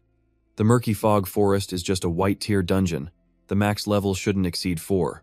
This kind of power can't possibly come from a level 4. It seems you've awakened a strength type attribute. Zhao Zhiji smirked. But my extreme speed attribute is your perfect counter. If you can't touch me, all that strength is useless. He activated his ability, his speed jumping by 30%. His entire body became a blur, launching attacks from every angle. Let's see you keep up with my speed now. But then, the impossible happened. Clang, clang, clang. No matter how fast he moved, every single one of his attacks was perfectly blocked or dodged by Zhao Cheng. What is going on? How? Zhao Zhiji screamed in his mind. How is he keeping up with me? Even if he got all the boss experience, he'd be level 4 at most. How the hell could he match the speed of a gold-enhanced level 8 awakened? As he frantically swung his sword, Zhao Cheng roared, his words cutting deeper than any blade into Zhao Zhiji's mind. Zhao Zhiji, ever since she left, you've come to my house every few days just to cause trouble. Every single time, you'd either tear my broken home apart or beat me half to death. Then you'd steal every last one of my supply coupons. How many times did you almost starve me to death? The horrifying memories of 3 years of humiliation flooded back. He could see Zhao Zhiji smashing everything, grabbing him by the collar, growling, "Where is it? Where did you hide it?" That image flashed through his mind. I knew from the very beginning that your target was that awakening stone. Zhao Cheng screamed, his voice cracking with pure rage. You want to steal it, but do you even know? That damn thing you covet so much. She had to trade her own body to get it for me. Shut your mouth, you talk too much. Zhao Zhiji roared back, but a sliver of fear was now visible in his eyes. Zhao Cheng paid him no mind, raising his sword as energy exploded from his body. Activate Self-Develop Skill 1, Gold Attribute. Activate Self-Develop Skill 2, Gold Attribute. Activate Flame-Binding Demon, Bronze Attribute. Activate Headshot Strike 1, White Attribute. The sword in his hand began to glow, shrouded in a deadly swirling mix of energies. This single strike holds all the hatred I've suppressed for 3 long years. It's the rage I feel for the man who dared to steal the only hope she ever left me. Go to hell, Zhao Zhiji. The blade screamed down through the air. Zhao Zhiji realized with pure terror that Zhao Cheng's speed was still climbing, far surpassing his own reaction time. No, it's impossible. I can't keep up with this speed. What my sister left for me, Zhao Cheng gritted his teeth. No matter how much I had to suffer, I would never let scum like you take it away. A flawless arc of the sword descended. Zhao Zhiji's blade shattered into a million pieces as the strike tore right through his body. Zhao Zhiji, today I'm returning all the humiliation you gave me over these 3 years. Zhao Zhiji's body was no longer in one piece. His head and torso were now separated, and fresh blood stained the ground crimson. Seeing their boss dead, the 2 remaining henchmen felt their courage shatter, immediately turning to flee for their lives. Run, run for it! Zhao Cheng turned, his cold gaze stabbing into their backs like daggers. You two had your fun bullying me, too. He hurled the sword in his hand, the blade spinning like a deadly top through the air. A deadly arc sliced through the air, piercing both thugs in a single, brutal instant. 3 years of waiting paid in full. That's our boy, Zhao Cheng. Lu Ziye shot him a thumbs up, eyes wide with pure admiration. But wait. Something was glinting from Zhao Ziji's pocket. Could that be a treasure? Zhao Cheng bent down and picked it up. A pearl bracelet, still stained with fresh blood. The moment he saw that bracelet, the smile on Lu Ziye's face evaporated, replaced by pure, utter horror. That's my mother's. The realization hit them both like a truck. We have to go, Lu Ziye panicked. They must have taken her to the management area. It was his mother's favorite pearl bracelet, something she would never, ever give away willingly. Mom, you have to be okay, Lu Ziye pleaded. Ziye, calm down, Zhao Cheng reassured him. Auntie Zhang is definitely still alive. Cheng, are you sure? Lu Ziye asked. He knew Zhao Cheng never made baseless claims. He must have his reasons.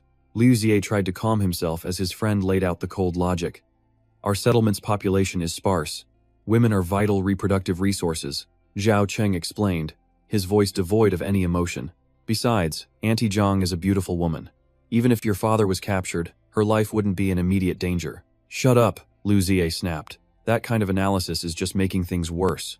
Without another word, they raced through the crumbling ruins, heading for the management zone. Soon, they neared Management Room 226 in the West Kiang district. Lu Ziye, Zhao Cheng. A familiar voice called from the distance. It was Xiao Yu with a few other residents. Run! Something terrible has happened. Xiao Yu, what are you all doing here? Lu Ziye demanded. Your father, he led people to surround the management zone. They're fighting the administrators, Xiao Yu explained frantically. It looks like your father's side is losing. Zhao Jiji is coming to capture you both. Go now, before it's too late. What about my parents? Lu Ziye cried out. Ziye, your parents are heroes, a man interjected, his face filled with shame. We were too useless, too afraid to follow him. Manager Fan Dahuo and his lackeys, Jiang Kun and Zhao Jiji, they're all awakened. We're just normal people, we never stood a chance. Another resident chimed in. When old Lu heard you'd been taken to a dungeon, he rallied everyone to finally overthrow that monster. Fan Dahuo. But they're too strong. You have to run. You can't possibly fight them. My parents are in there. I am not running. Lu Ziye gritted his teeth. If I die with them. He then turned to Zhao Cheng. Cheng, you already killed Zhao Jiji. You should get out of here and go find your sister. There's nothing left for you in this place. Zhao Cheng just shook his head, his gaze unwavering. Your father always helped me. Your mother treated me like her own son. If I abandoned you now, what kind of person would I be? He looked directly into Lu Ziye's eyes. For 3 years, every time Zhao Jiji robbed me blind, it was your family who secretly gave me food. Without them, I would have starved long ago. Besides, do you really think Zhao Jiji would have acted so brazenly if Fan Dahuo wasn't pulling the strings from the shadows? This vendetta isn't just yours, it's mine, too. Lu Ziye's eyes turned red with emotion. Cheng. All right. We're brothers. We live or die together. The residents who overheard them were completely stunned by the revelation. What did he just say? Zhao Cheng killed Zhao Ziji? But he was a level 8, awakened. That quiet kid Zhao Cheng now radiated a terrifying aura. Maybe. It was actually true. Inside the management office, a voice boomed. Lu Fu, you've got some serious nerve. Fan Dahuo, a large, heavy-set man, sneered from his chair. You really thought you could challenge me with this pathetic group of nobodies? This was Fan Dahuo, level 10, manager of residential area 226. His attribute? Giant transformation. You killed my mother, dragged countless people into your mess, and now you've gone after my son. Lu Fu, Lu Ziye's father, roared, his entire body covered in injuries. It was your tyranny that forced me to rise up against you. If your son is dead, just make another one. What's the big deal? Fan Dahuo chuckled coldly. Your wife isn't bad looking though. If you get on your knees and beg, I might let you live. Of course, you'll have to leave her with me. In your dreams. I'd rather die than bow to a piece of filth like you, Lu Fu spat defiantly. With no mercy, Fan Dahuo slammed Auntie Zhang onto the floor. I was being generous, and you chose to be stupid? Hilarious, he sneered. You really think your death would stop me from having fun with your wife? What kind of man hits a woman? Lu Fu roared. Fair point, Fan Dahuo smirked. I'll kill you first, and then have my fun with her. I'm feeling generous, so I'll make it quick. With a flick of his fingers, 2 iron marbles shot forward with terrifying speed. Ah, Juan, don't cry. Lu Fu smiled at his wife one last time. In the next life, I will still be your husband. Clang! A sharp, metallic ring echoed through the room. A sword? Where did that come from? It intercepted both marbles, stopping their deadly trajectory cold. The blade then looped through the air and returned to its master's hand. Model. He stood there, his gaze like ice, his voice sounding like it came from hell itself. Pham Dai Ho, I'm here to take your lives. Every single eye in the room turned to him and Yazi. A goon sneered. Oh, look, it's just a couple of punks.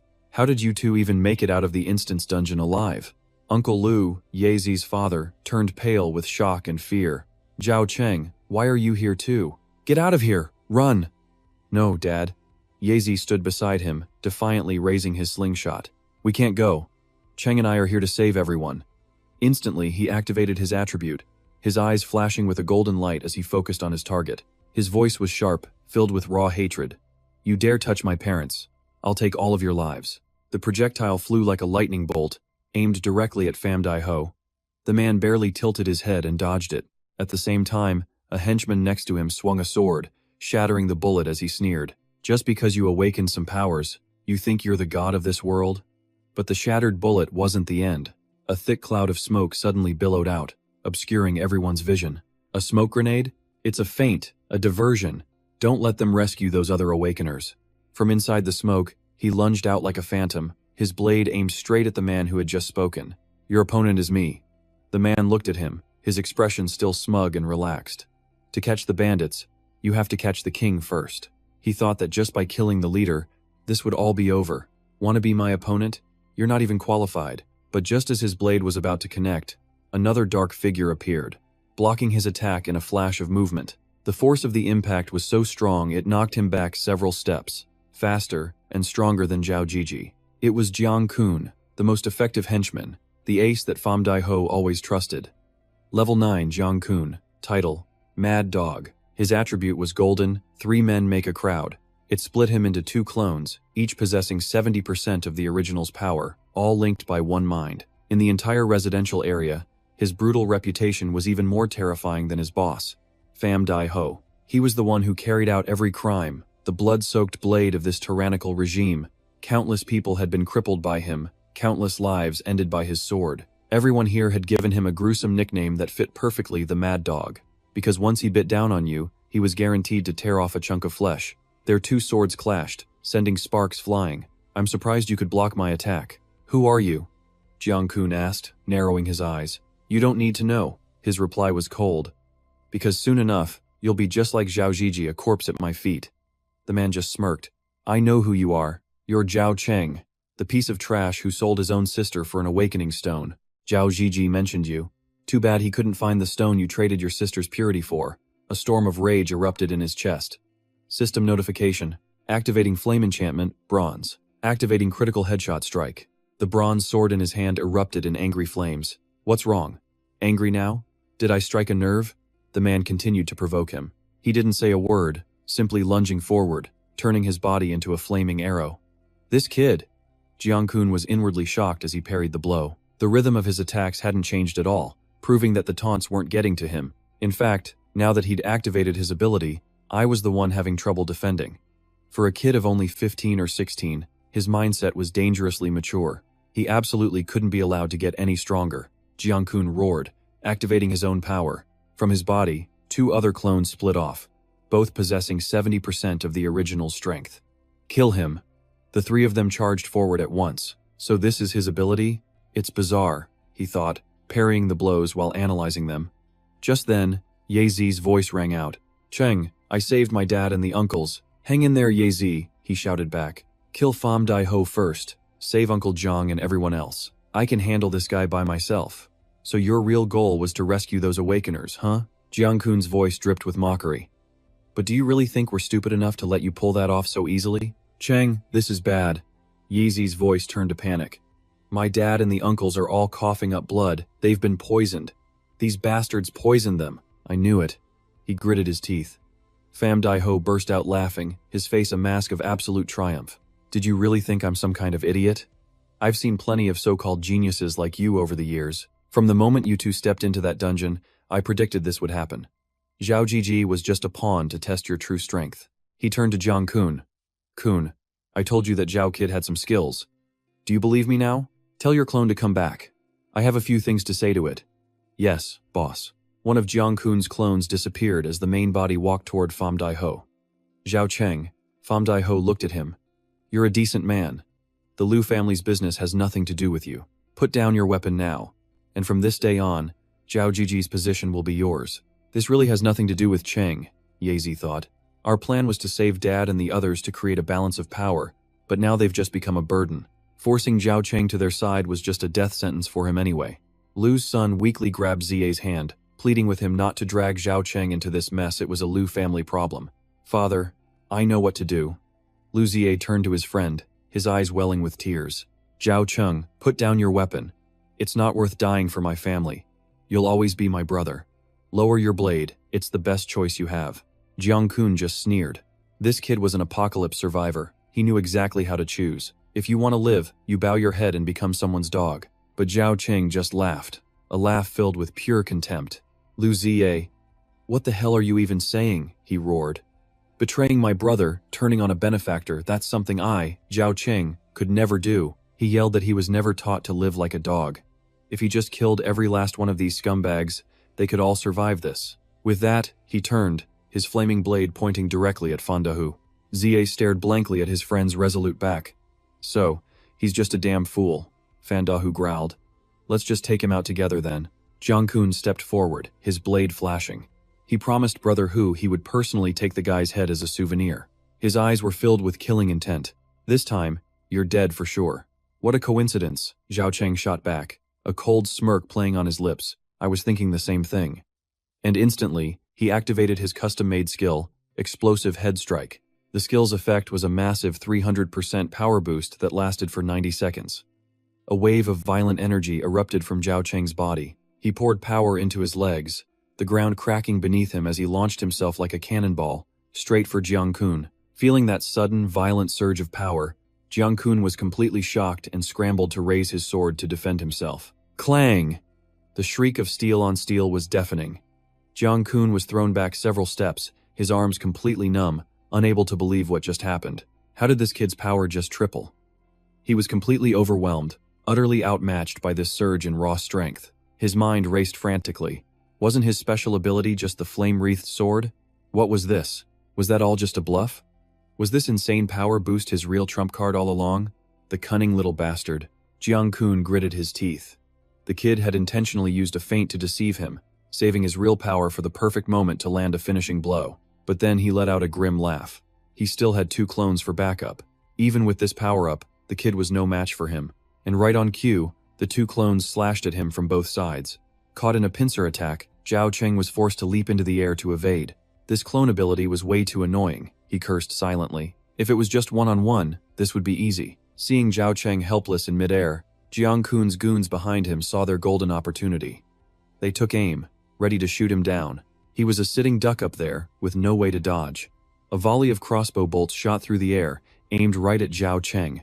He realized these guys weren't awakeners, but they were extremely well-trained enforcers for the people in charge. They were well-fed, their physical abilities way beyond any normal person. Swish, swish, Zhao Cheng managed to slice a few arrows out of the air, but moving and dodging while suspended like this was nearly impossible. One arrow grazed his shoulder, drawing blood. At this rate, he couldn't possibly block them all. That's it, hurry up, a man yelled. The crossbowman grew even more excited. Aim for his head, take out his eyes. Another wave of poison-tipped arrows flew as Zhao Cheng began to fall. Should he throw his blade to take out the 2 archers? No. If he did, Jiang Kun would close in, leaving him weaponless and totally vulnerable. But just then stones, flying out of nowhere at incredible speed, shattering the volley of arrows aimed right for him. Zhao Cheng recognized it instantly. It was Liu Zie. Zhao Cheng, you were right, he yelled. We kill them all, and we both get to live. Liu Zie's voice echoed from a distance. Seize the opportunity. These guys are covered in weak points. He then hurled several bags of powder, creating a massive dust cloud right in front of the crossbowman. Smoke bombs again? Jiang Kun was wary. No, something was wrong with this smoke. Wait a second, that bastard used lime powder. His eyes stung so bad he couldn't open them. Zhao Cheng cracked a small smile. Zie had awakened 6 months before him, and while he hadn't leveled up much, his cautious nature meant he always had tricks up his sleeve. He just never expected one to be this effective. While the enemies were blinded and in chaos, Jiang Kun's 2 shadow clones rushed straight toward him. Their speed wasn't great, definitely clones. Time to take one of them down first. He took a step back and swung his blade deep into the clone. But even with the massive wound, it didn't slow down one bit. Clones feel no pain. Just injuring it was useless. He had to neutralize it completely. With that thought, Zhao Cheng put everything into a horizontal slash, cutting the clone clean in two. The second it was destroyed, the real Jiang Kun suddenly trembled, his face going pale. He clutched his chest, gasping. Zhao Cheng, what did you do to my clone? And then, realization dawned on our hero. He figured it out instantly. Destroying a clone actually damages the real body. He couldn't stay put, he had to move, and he had to do it now. The targets were the henchmen, their eyes still stinging. Zhao Cheng was right there, he had to aim true. But it was too late. His power-up was about to expire. Zhao Cheng charged into the mob, swinging his blade without a hint of mercy. For all the years you've served the wicked, I'll settle the score today. Finally, I've got you. Jiang Kun suddenly appeared, blocking the kid's path. There is absolutely no escape for you this time. He thought to himself that one clone was already destroyed, and he couldn't summon another until the cooldown ended. He had to kill him here, or he'd be the one to die. His other clone lunged from behind. Without even turning, Zhao Cheng unleashed a lightning kick that sent it flying. At the same moment, the violent energy inside his body completely vanished. Jiang Kun just grinned triumphantly. Your strength-boosting attribute has a time limit, doesn't it? I can see the power in your blade has already faded. An Awakener below level 10 only has a single attribute. Now, I'd like to see what you'll use to block my next attack. He poured all his strength into a single level 9 strike. Let's see you block this. Victory is definitely mine. But Zhao Cheng just gave him an ice-cold stare, as an even more terrifying aura began to rise from within him. He activated his second skill, Self-Developed Heart-Shattering Slash.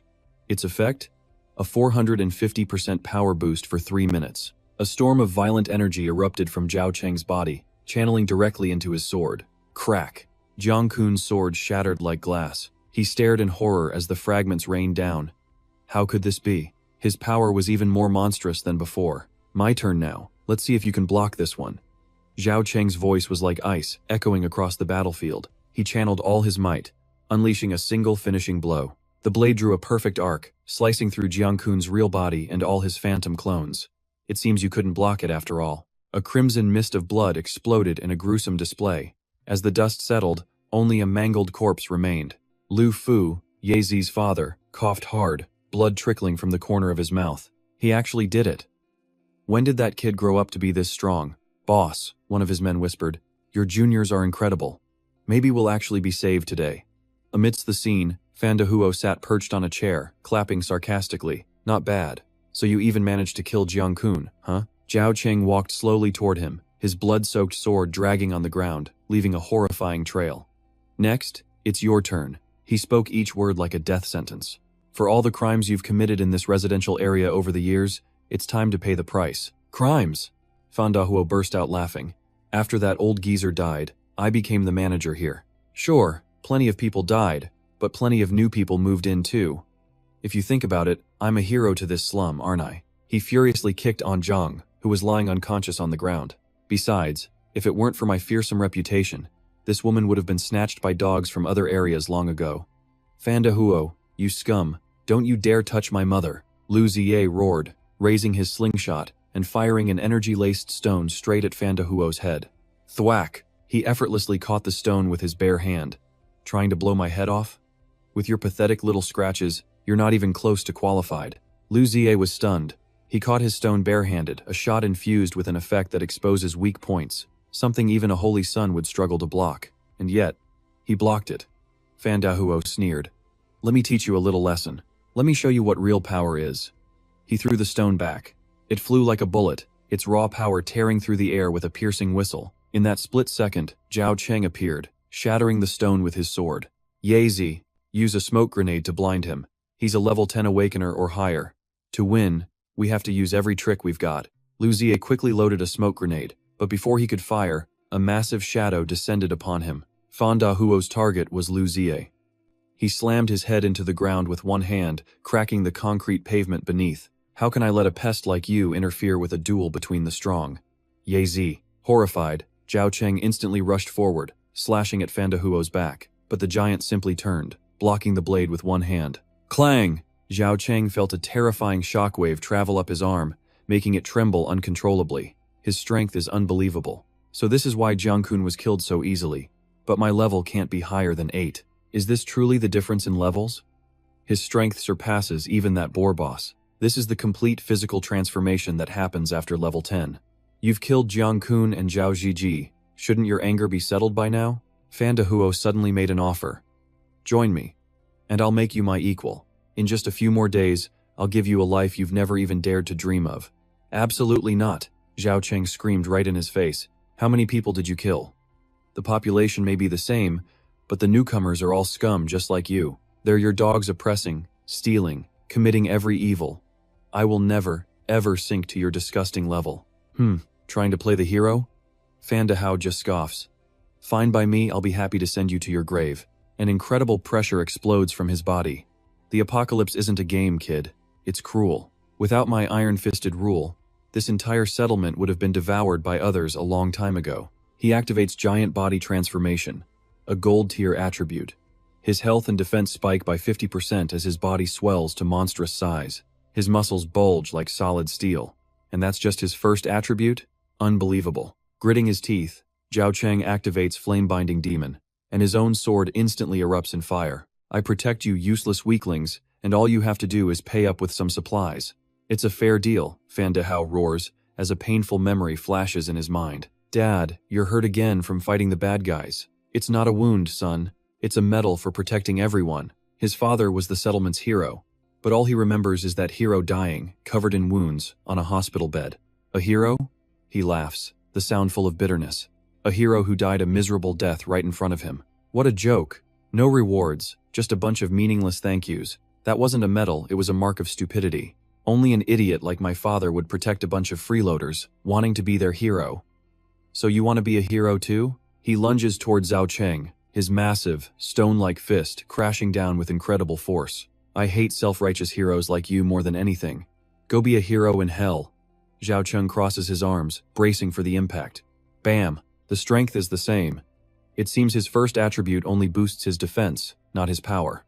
Zhao Cheng thinks fast. If that's the case, it's time to go all out. He activates Reset New Star, a silver-tier attribute that instantly resets all his skill cooldowns. Fan Dehao, you're not the only one with powerful skills. He activates Autonomous Research 1, Effect 2. His strength skyrockets by 300% for 1 minute and 30 seconds. An energy even more terrifying than before erupts from Zhao Cheng's body. Fan Dehao feels the immense pressure as his giant body is forced back, his feet carving deep trenches in the ground. This kid can get even stronger? He's stunned. Is that a burst-type skill? There's no holding back now. To beat a monster like Fan Dehao, he has to go all out from the start, giving him no room to breathe. A violent energy explodes from his chest as the system announces the activation of Autonomous Research 2. Effect 2, a 450% power boost for 3 minutes. Pure, overwhelming strength courses through his veins. With a deafening roar, he brings his sword down in a devastating arc, the force so immense it brings the giant Fan Dehao crashing to his knees. What is this? Fan Dehao is terrified. How did his power just explode like that? Even my hands are numb from the shockwave of that single strike. Zhao Cheng gives him no time to recover, unleashing a relentless storm of fiery slashes. The look in Fan Dehao's eyes says it all. Pure, unfiltered fear. Something's wrong. This kid is not normal. This can't be the power of a regular attribute. Otherwise, there's no way I can't block a single hit from a guy who's not even level 8. And this fire, why won't it go out? It has to be some kind of dark magic. He realizes that if this keeps up, he's the one who's going to die. He needs another plan. His cunning eyes dart over to Ye Zi. There's his target. Zhao Cheng, you should never have underestimated me. Fan Dehao lets out a savage roar, activating his second attribute. It's martial prowess, another gold-tier skill. But it only raises his strength by 30%. In terms of quality, Zhao Cheng's skills are clearly superior. Seizing the chance, he rushes forward like a blazing tornado, aiming straight for Fan Dehao's old wound. But Fan Dehao grits his teeth, a ruthless glint in his eye. This is it. I'll take the hit if it means I get one shot. He makes no move to defend himself. Zhao Cheng's blade sinks deep into his shoulder, but in that exact same moment, he uses the force of the blow to escape, lunging toward Ye Zi like a wounded beast. Not good. He took the hit on purpose to get away. His real target is Ye Zi. Fan Dehao's free arm wraps around Ye Zi's neck, squeezing tight. He pants, exhausted. If I hadn't sacrificed my own arm, you never would have fallen for my trap.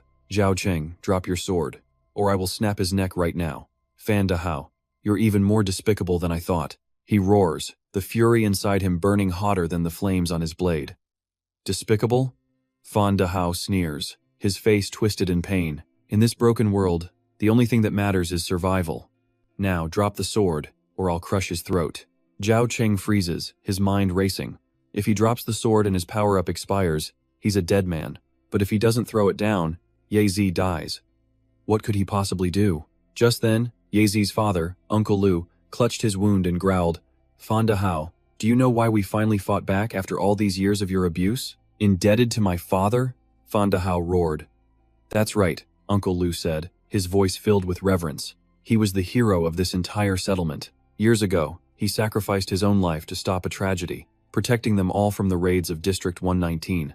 And you're his son, so we gritted our teeth and endured it all, even as you bled us dry, because we once believed that one day you would change, that you would become a hero, just like your father. But a year ago, Uncle Lu's voice dropped. I overheard you. The boss was planning to move to District 119 to be a deputy manager. This hellhole? Just squeeze him dry and leave him for dead. When we get there, we'll eat all the meat we want. District 119 even has a pig farm. Are you really abandoning this place to become a dog for the man who killed your own father? Uncle Lu screamed. The people from District 119 beat your mother so badly she never recovered. Have you forgotten that? Shut up, Fan Dahao roared like a wild animal. That was the price he paid. In this apocalypse, being a hero is a death sentence. I won't be like that old fool, buried my whole life in this miserable place. If I submit to them, a much bigger world opens up for me. His crazed eyes then locked onto Zhao Cheng. Zhao Cheng, I'm counting to 3. If you don't drop your weapon, start planning your friend's funeral. 1, 2. Zhao Cheng gritted his teeth, his heart caught in a vice. But just as the word 3 was about to leave his lips, the roar of engines echoed from the distance. Trucks from District 119 were approaching. Fan Dahao was ecstatic. It's the trucks from District 119. They're here to get me. Zhao Cheng, you are so dead. He screamed, Men of 119, Fan Dahao is over here. Help me put down this rebellion. The truck screeched to a halt as heavily armed men poured out. The tables had completely turned. With Ye Zi still in his grasp, how could Zhao Cheng possibly break this stalemate? He could retreat, live to fight another day. But if he did, Ye Zi, Uncle Lu, everyone here would surely be killed. He couldn't just abandon them. So what if you're a good fighter, Zhao Cheng? Fan Dahao gloated. Now, my people outnumber you, you're finished. A man stepped out from the lead vehicle. This was Jiang Wei, the current manager of District 119. Hey, Baldy. Are you the one who was just calling for me? Huh? Manager Jiang. Fan Dahao's attitude shifted instantly. He shoved Ye Zi aside and ran over, practically groveling. I never thought you'd come in person. This is a tremendous honor. Zhao Cheng rushed over to check on Ye Zi. Thank God he was still breathing. This was the manager of District 119. His presence felt stronger than Fan Dahao's, maybe even stronger than the Red Demon boss. With his current strength, Zhao Cheng stood absolutely no chance. Hey Baldy, don't get so friendly, Jiang Wei said coldly. I'm looking for someone. If you don't answer, I'll crush your skull. Yes, of course, Manager Jiang. It was strange though. Why didn't he seem to recognize Zhao Cheng? The Lei brothers had clearly said they'd mentioned him to Jiang Wei before. Jiang Wei scanned the crowd, his voice completely void of emotion. Is there anyone here by the name of Zhao Cheng? Fan Dahao saw his golden opportunity. He pointed a finger straight at Zhao Cheng and yelled, Manager Jiang, that's him. That brat is starting a rebellion, openly defying the company's authority. The more he spoke, the more certain he was that his luck had turned. He was sure of it. Manager Jiang was here to help him. Zhao Cheng was a dead man. Jiang Wei took a long drag from his cigarette, the smoke hiding his expression. Zhao Cheng is leading a rebellion? He repeated, his tone flat. Is he trying to take over this settlement? Yes, that's him, Fan Dahao confirmed eagerly. Jiang Wei's razor-sharp gaze finally shifted to Zhao Cheng. You're Zhao Cheng? I am. Zhao Cheng's reply was short, his hand gripping his weapon, ready for a fight to the death. Jiang Wei turned back to Fan Dahao, his eyes filled with contempt. As I recall, to become a manager, you have to be at least a level 1 awakened. And yet some kid who still smells of milk managed to chop off your arm. Manager Jiang, you don't understand. Before Fan Dahao could finish, a single dry gunshot rang out. Jiang Wei held a smoking gun. You've outlived your usefulness. Fan Dehao's body collapsed to the ground, stunning everyone into silence. Was he just here to clean up the territory and decided Fan Dehao was part of the mess? Zhao Cheng and Uncle Lu tensed up at the same time. The next target was definitely going to be them. As if reading their minds, Jiang Wei casually handed his gun to a subordinate. Don't be so tense. A big shot from up top issued an urgent order. He paused, looking directly into Zhao Cheng's eyes. An order for all managers of the neighboring settlements to immediately provide reinforcements for a person named Zhao Cheng in settlement number 226. Jiang Wei concluded, I'm here to help you. How can I trust you? Zhao Cheng still didn't let his guard down. Kid, you're a cautious one. Jiang Yi smirked, but the messenger simply said, You'll believe me when you see this. He then revealed a familiar boss-sensing compass. That's Guan Shui's sensor needle. Zhao Cheng was stunned she was the one who sent help.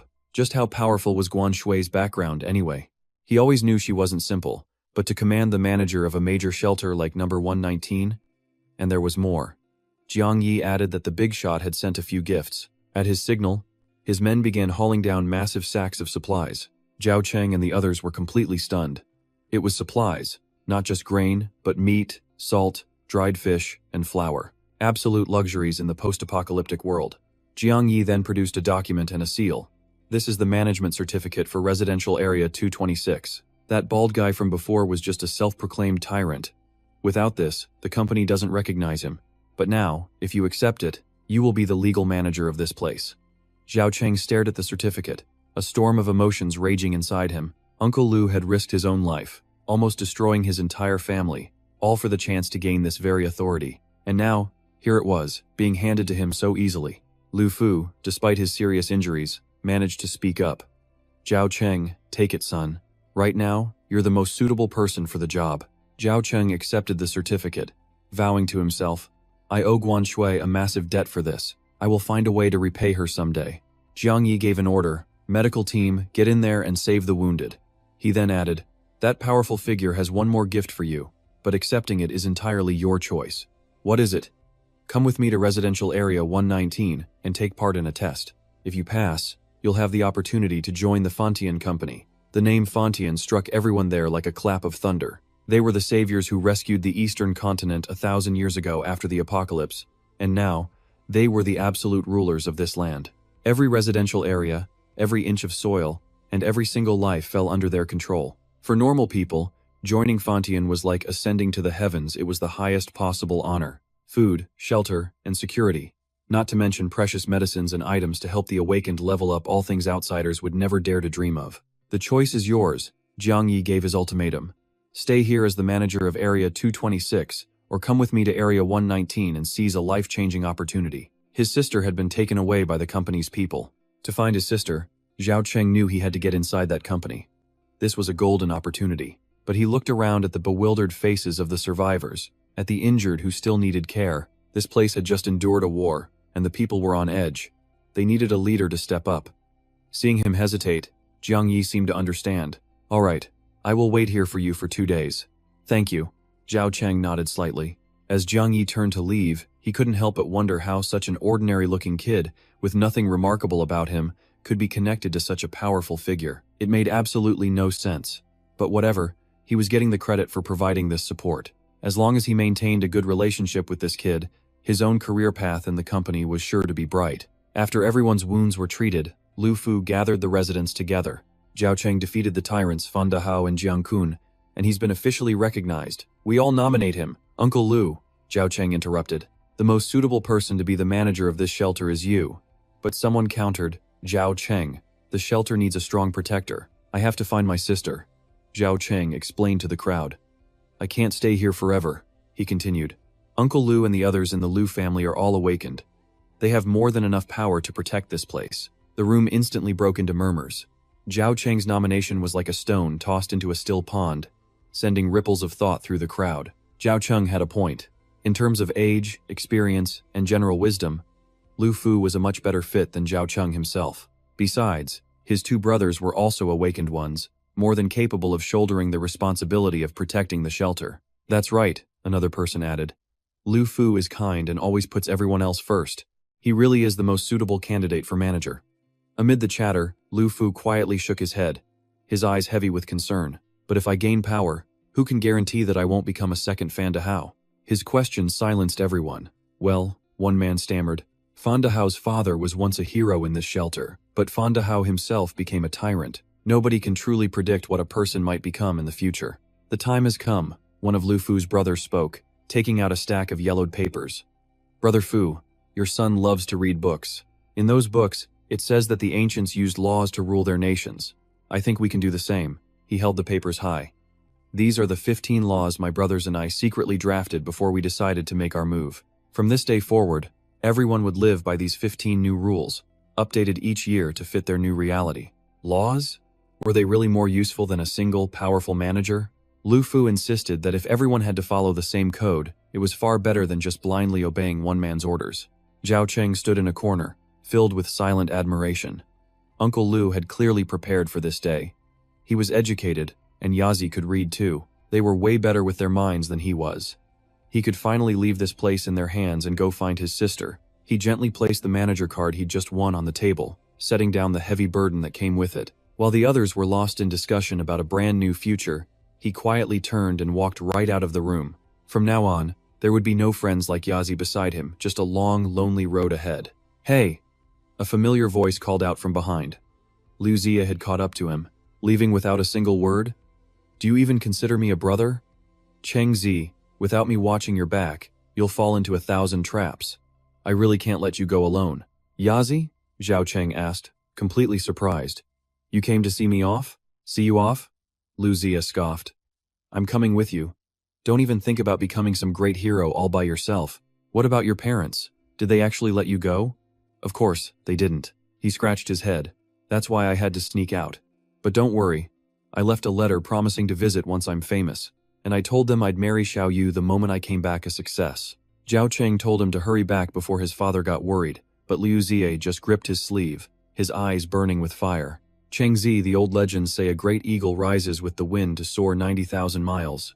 You're that eagle, and I want to fly just as high. This world is massive, and I, Liu Zia, refuse to live an insignificant life. The storm an eagle like you kicks up has lit a fire right here in my heart. Zhao Cheng was stunned, never expecting his goofy friend to say something so profound. Fine, but if it gets too hard, just go home. No one's gonna blame you. Oh, I'm pretty sure you'll be the one crying to go home first. And with that, Zhao Cheng finally cracked a smile. Watching the two boys laugh, Manager Jiang stood at the door and lit a cigarette, smoke curling around him. Looked like a storm was brewing. The convoy rolled out of residential area 226, continuing its journey. Those two brothers have some real skill, huh? The driver started talking. I've driven in Area 119 for years, but this is my first time on a mission with Manager Jiang. It's obvious Manager Jiang thinks highly of you too. As the settlement disappeared behind the ruins, Zhao Cheng saw Liu Zia looking back, his eyes full of longing. He was different from him, after all. He still had ties to that place. To get his friend's mind off it, Zhao Cheng turned to the driver. Actually, I've always had a question, if you don't mind me asking. The driver replied cheerfully. Ask away, kid. I'll tell you anything I know. Did your manager of Area 119 really kill the old manager of our area, 226? The question silenced them all. Both the driver and Liu Zia froze. Oh my god, Cheng Zi! Liu Zia screamed internally. Talk about a heavy topic. He'd just killed the entire conversation. How could he be so completely clueless in these moments? Ah, that, the driver said, scratching his head. Actually, our manager Jiang wasn't the one who did that. He became our manager 5 or 6 years ago, after killing the previous manager of our own area, 119. As for your manager, he was probably killed by our old boss. No way, Liu Zia thought. This guy is too honest for his own good. Compared to our old manager, who was crazy about expanding his territory, the driver went on, our manager Jiang is focused on building from within. Thanks to him, Area 119 went from starving to having meat once a month. Because of that, every single person there respects him. So that's how it worked. Zhao Cheng's takeaway was brutally simple. So, you just have to kill the current manager to become the new one? I just gave that whole speech and that's your takeaway? The driver asked, completely baffled. Cheng Zi, you missed the entire point. Liu Zia facepalmed. Suddenly, Zhao Cheng sniffed the air. A thick, bloody stench on the wind. Mutated beasts were here. On the hills all around them, dark figures appeared, their growls echoing. They'd heard the engine, and now all their attention was on the convoy. Mutated wolves again? Liu Zia muttered. No, Zhao Cheng corrected. Those are mutated dogs. Mutated wolves are way bigger, and they're not dumb enough to charge head-on like this. They're definitely dogs. Cheng Zi, you really know your stuff. A few had already jumped onto the truck. Stay calm, the driver said coolly. We ran into them on the way here. Manager Jiang is a whole lot stronger than you think. Cover your ears, Jiang Yi said slowly from the back. Yes, boss.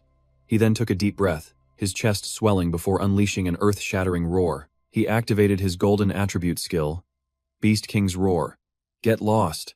An invisible shockwave blasted out, launching the mutated dogs dozens of meters into the air. A soundwave ability? Zhao Cheng watched in absolute shock. This guy's seriously strong, the driver added proudly. See? Told you so.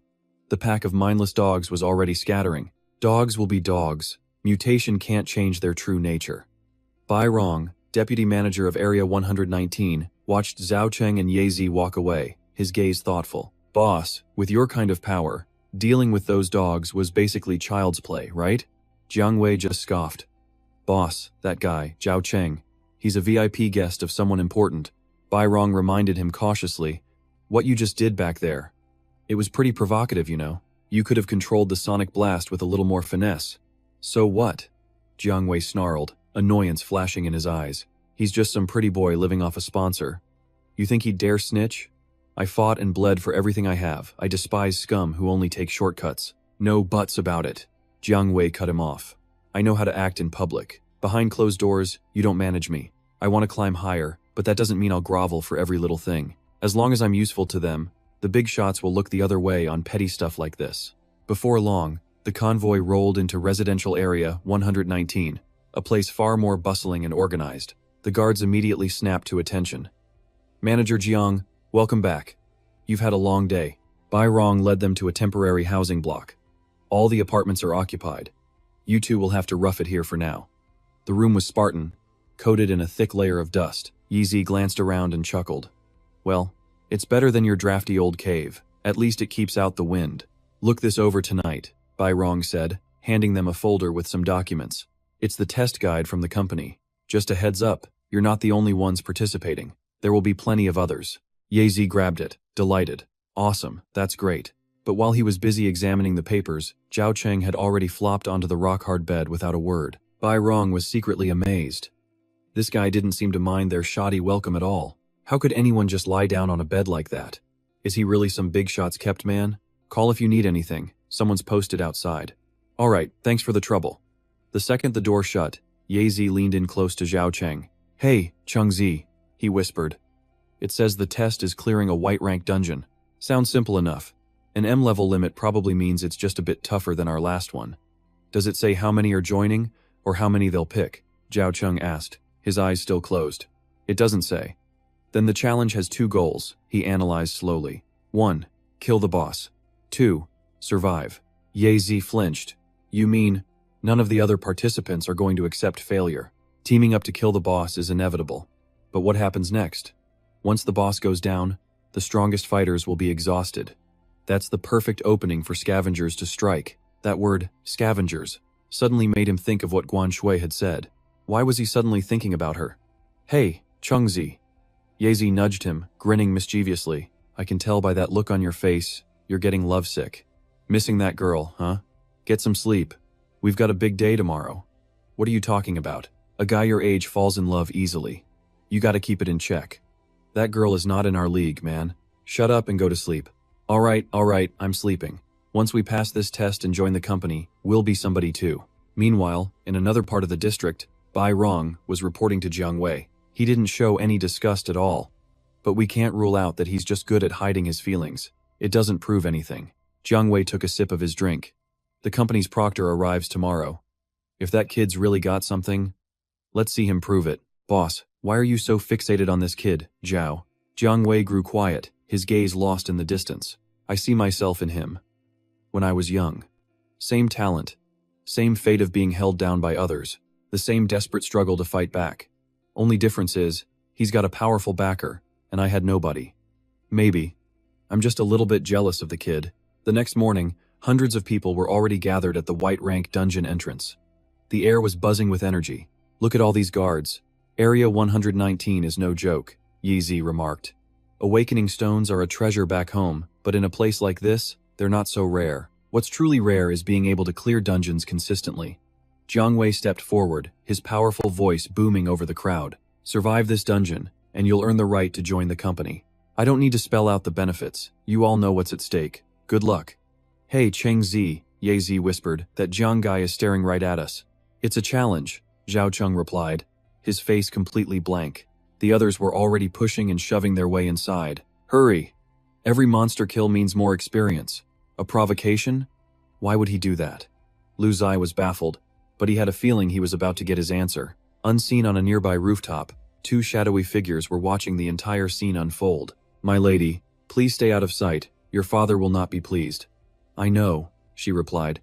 I'm an examiner for this test, just scouting the situation beforehand. Inside the instance was a damp cave, thick with a corrosive, sinister energy that clung to everything. Stop wasting time, just pick a tunnel and go, someone yelled. Cheng Zi, which way do we go? Liu Ziye asked. Just then, a familiar voice called out. Finally, I found you two. Talk about fate. Big bro driver, what are you doing here? This test. Even people from District 119 can join. I had to take the risk for my wife and kids. He gave a friendly smile. How about we team up? Having backup is always better. Zhao Cheng and Liu Ziye exchanged a look, a silent conversation passing between them in an instant. Finally, Zhao Cheng nodded. Liu Ziye secretly grinned. Perfect, Cheng Zi gets it. He's definitely going to turn the driver down. But Zhao Cheng did the complete opposite of what he expected. He looked at the driver, his voice dead serious. You can join us, but on one condition. 200 item vouchers. Huh? Liu Ziye was completely stunned. Dude, that is not what I meant. No problem. The driver shot back instantly, his face lighting up with joy. 200 is 200. I made 800 just from driving for Jiangguan and Liangsheng. Fine then, Liu Ziye said, deciding to just roll with it. From now on, we're a crew. He's the boss, and you can be number 3. Got it, got it. Haha, a crew, the driver said, nodding happily. A crew? That sounds kinda weird, Zhao Cheng thought to himself. Not far off, a girl watched them in silence.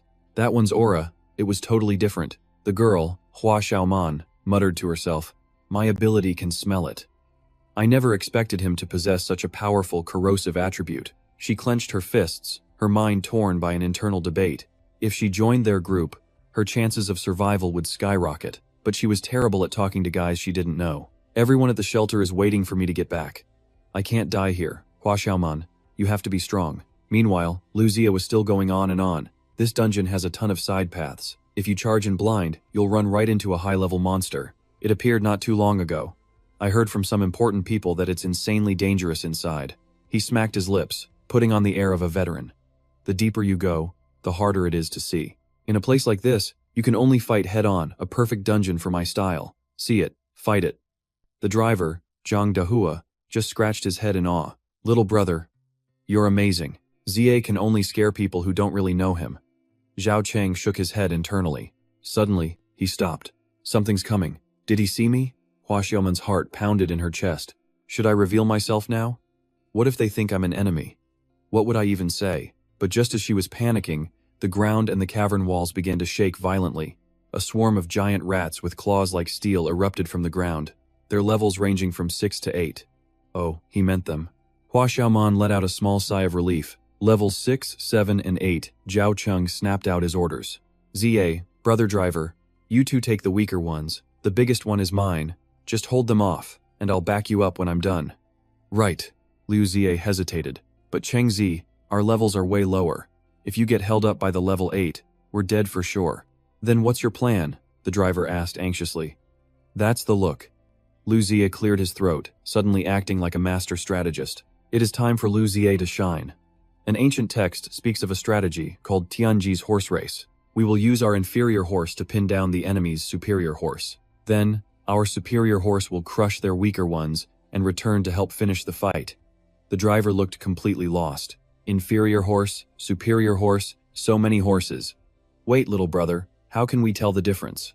It's based on level, obviously. High level is the superior horse, low level is the inferior one. Zhang Dahua looked at Liu Ziye, stifling a laugh. So, are you our inferior horse? At that exact moment, the massive level 8 rat let out a ferocious roar and charged. Liu Ziye went pale and swallowed hard.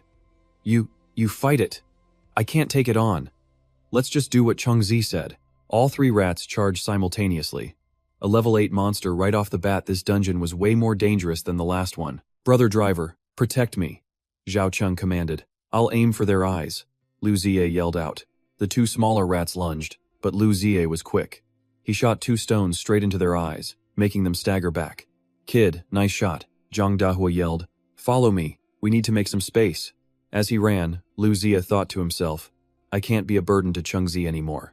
I have to use my own strengths to control this battle. Meanwhile, Zhao Cheng was facing off against the level 8 rat, and the creature could already sense the danger radiating from him. It roared, activating its earth attribute. Suddenly, its defense, damage, and speed all surged by 15%. So that was its power. But Zhao Cheng didn't even flinch, activating his own flame enchantment. A deathmatch? Perfect. That's exactly what he wanted. Swoosh! A single blazing strike sliced right down, cutting the giant rat in 2. His 2 custom attributes had pushed his body far beyond its level. Monsters of this caliber were no longer a match for him. A notification screen popped up. You have slain the level 8 Steel Claw rat. Absolute leadership activated. Experience gained increased by 75%. Zhao Cheng was level 7, at 34% experience. Lu Ziye's level was still low. He had to get back and help them. As Zhao Cheng turned, he saw the strangest sight. Hey driver, keep going, don't stop. Lu Ziye was shouting, perched right on Zhang Dahua's shoulder. They were holding up better than he expected. But then, Zhao Cheng realized something was seriously off. The speed of those other 2 rats was all wrong. Compared to the one he just killed, they were at least 30% slower. The level difference wasn't that big, so their speed shouldn't be so different. He squinted, and saw their noses were wrinkled up in disgust. Could it be? Was someone secretly using an ability to interfere with their sense of smell? Whoever was hiding was clearly helping them, so they probably weren't an enemy. Yeah, try and catch me now, eat my rocks, Lu Ziye's voice echoed out. Zhao Cheng figured he would find this person after dealing with the last 2 rats. Lu Ziye kept firing his slingshot, sending energy-wrapped stones flying like meteors, hitting both giant rats precisely in their eyes. Zing, not bad little brother, your aim is seriously on point. Well, this young master did awaken a golden attribute. Lu Ziye puffed out his chest with a smug look. These tiny little rats are nothing to worry about. But after taking the hits, the 2 monster rats seemed to be communicating in their own strange, squeaking language. This hurts. He's going to kill us. We have to use that move. Suddenly, they stopped dead. Weird. Why did they stop chasing? Lu Ziye was baffled. A second later, the 2 rats began digging frantically, their massive bodies quickly disappearing underground. Oh no!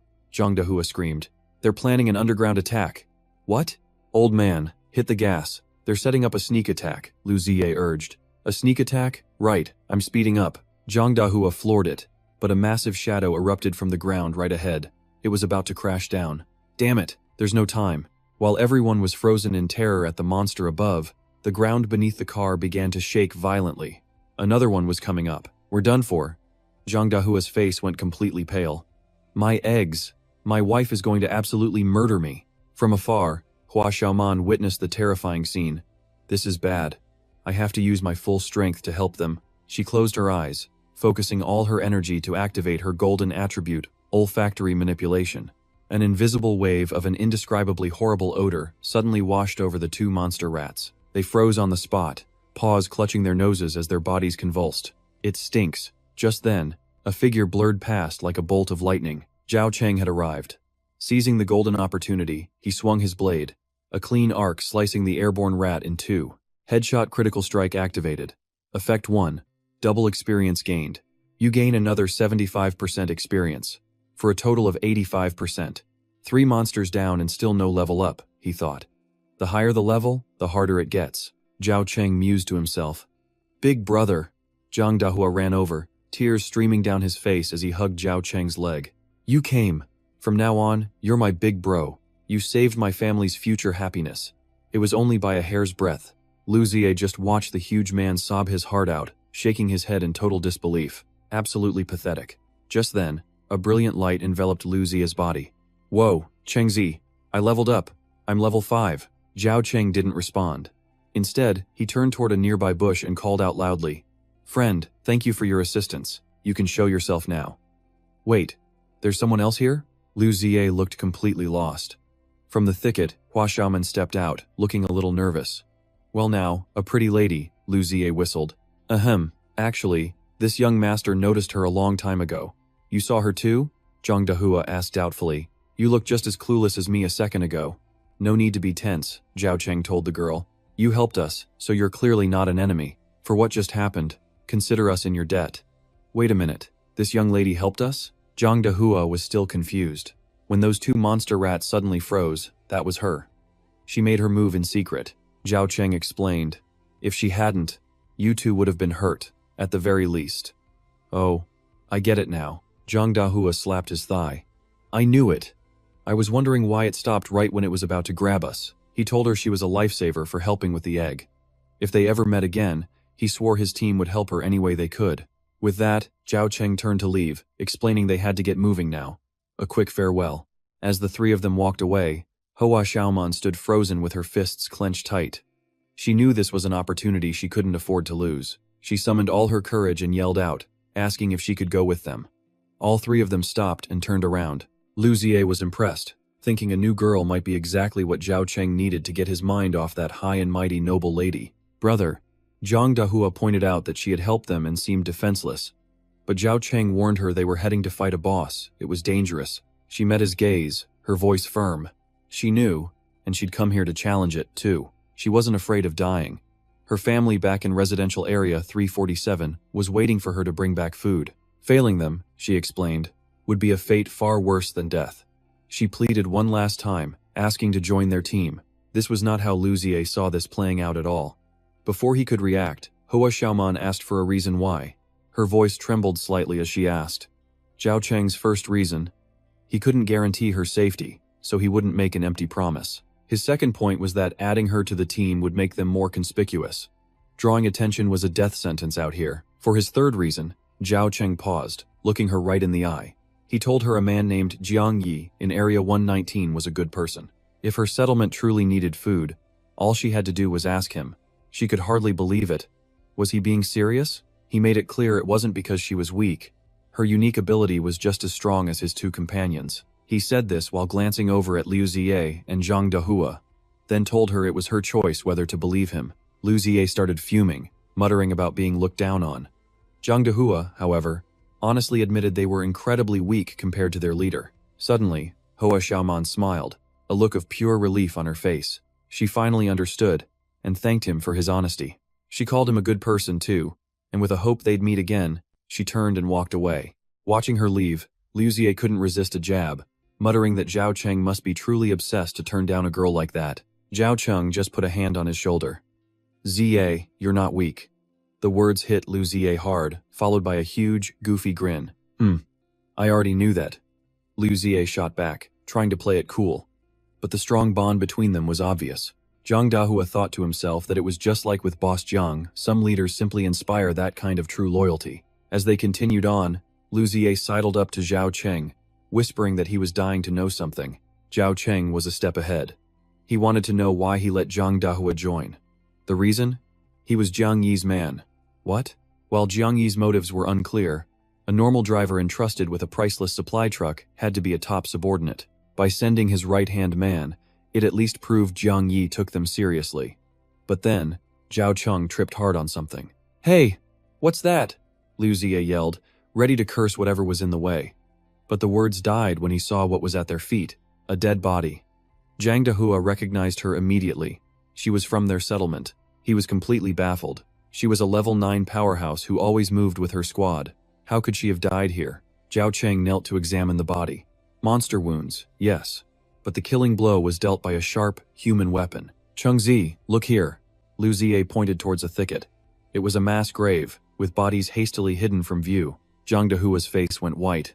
He recognized the other bodies. It was her entire squad, completely wiped out. Their team even had a level 10 awakened one. It was obvious someone had ambushed them after a tough fight with monsters. Zhao Cheng had seen this kind of opportunistic attack plenty of times, but this felt different. There was another possibility. He looked directly at Zhang Dahua. The killer wasn't some random scavenger. It was an enemy from right inside Area 119. It seemed, Zhao Cheng said in a low voice, that Area 119 was not nearly as united as it appeared on the surface. The second he spoke, the entire cave began to tremble violently as dust and rock rained down. A piercing drill sound echoed from above. "Cheng Zi, above!" Lu Ziye screamed, just as a grotesque monster smashed right through the stone ceiling. It had the massive body of a rat, but its head was replaced by a single, spiraling horn that looked just like a drill. A level 10 elite monster, the drillhead fierce rat. Could this be what attacked the other team? The monster gave them no time to think. It charged, its drill head aimed right at Zhang Dahua. Whoosh! Zhao Cheng was faster. He leaped forward, his sword blocking the hit as he shoved Zhang Dahua to safety. Get back! The thing's power was insane, easily as strong as the red demon pig. And this was just an elite. From a hidden corner, two figures watched it all. Well, if it isn't Zhang Dahua, Manager Jiang's right-hand man, the plan was simple. Let them wear each other out, then he'd clean up the mess. But a rabid rat suddenly charges, catching everyone completely off guard. What in the world is that? Is that thing even a rat? While everyone else panics, his mind is already analyzing the hidden enemy. If his hunch was right, the real culprit was just waiting for them and this monster to slaughter each other. That means they were dealing with a cunning schemer, who was probably hiding somewhere nearby, watching their every move. To avoid any interruptions later, he decides it's best to handle this puppeteer right now. First, he'll use the monster to put on a little show. The goal is to lure him out. He leaps forward, pretending to help Ye Zi. But where is its weak point? The plan is this. Fake a devastating injury, draw the snake from its hole, then counterattack. It's a tactic his sister taught him, perfect for this situation. Cheng Zi, watch where I'm aiming. Ye Zi activates his power, and a rock soars through the air, hitting the monster square in the chest. Its health bar only dropped 1%, but that was all he needed. He's found the weak spot. He has to pull his punches though, he can't actually kill it. If he seems too strong, the real fish won't take the bait. A single slash from him only deals about 15% damage. And at the same time, he deliberately leaves a fatal opening. The rat doesn't miss its chance. Its horn slams right into him, opening a deep wound. Ye Zi roars, his eyes turning bloodshot. "You bastard! You hurt my brother! I'll kill you!" But another voice shouts, "Little brother, don't!" Zhang Dahua rushes to stop him, knowing it will draw the creature's full attention. But it's too late. Ye Zi's rock does little damage, but it definitely enrages the monster. It whips its head around, its blood-red eyes locking directly onto Ye Zi and Zhang Dahua. We're screwed, it's looking right at us. As the rat charges, he screams, "Ye Zi, run!" It seems Ye Zi really thinks he's badly hurt, which is why he's being so reckless. Telling him the truth now would ruin the entire plan. Why is this kid being so dense right now? So fast, Ye Zi mutters, his face pale, but he still refuses to back down. "I'm not afraid of you, you pig-headed rat." Just then, Zhang Dahua explodes with incredible speed, grabbing Ye Zi and dodging the attack by a hair. A deep crater appears exactly where they were just standing. "Are you crazy? That's a level 10 monster, you know." Zhang Dahua looks at Ye Zi, a little bit impressed. Their friendship is stronger than he thought, a true ride-or-die bond. The fight turns into a chase, with Ye Zi constantly firing rocks, chipping away at the monster's health. All the while, Zhang Dahua uses his superhuman speed to keep him dodging every attack. "Damn it, driver, how are you so fast?" Ye Zi is amazed. "Aren't you only level 5? You're even faster than Cheng Zi." "Sorry about that, little brother," Zhang Dahua explains on the run. "The truth is, I'm a level 10 with the extreme speed attribute. If we survive, I'll tell you everything." Zhang Dahua, level 10. Golden attribute, extreme speed, 30% agility boost. "Alright, driver." The two of them, one attacking, one moving, work in perfect sync as the rat's health bar steadily drops. Even though they have the advantage, Ye Zi is worried. Cheng Zi took a direct hit, and they can't afford to waste any more time. Losing that much blood is dangerous. He knows they have to finish this monster, and fast. But when he reaches into his pocket, his face changes. He's out of rocks. And at that moment, the lurker in the shadows finally makes a move. "Stupid rat. You've been led around for this long and still haven't finished the job? Let me give you a hand." A rock flies out of nowhere, slamming directly into Zhang Dahua's ankle. He stumbles and falls, dragging Ye Zi down too. The monster lunges at the opportunity, its massive jaw full of fangs right in their faces. This is it. Ye Zi closes his eyes, but still screams with his last breath, "Cheng Zi, run!" But death never came. A shadow flashes past like lightning, blocking the monster's path. With just one clean slash, he splits the level 10 monster in two. He then deliberately staggers, coughing up a mouthful of blood. The more pathetic he acts, the more the real culprit will let his guard down. Ye Zi's over-the-top reaction actually made the whole act incredibly believable. He just needs to look weak enough for the real fox to show its tail. Chengzi, are you okay? Yezi rushes to his side. Zhang Dahua stares in utter shock. He was grievously injured, yet he still killed a level 10 monster. This kid's combat talent is on another level. In the future, he's definitely going to be a major player. Zhao Cheng slumps down on a rock, breathing heavily, but his eyes are still burning with intensity. Don't worry, I'm not dead yet.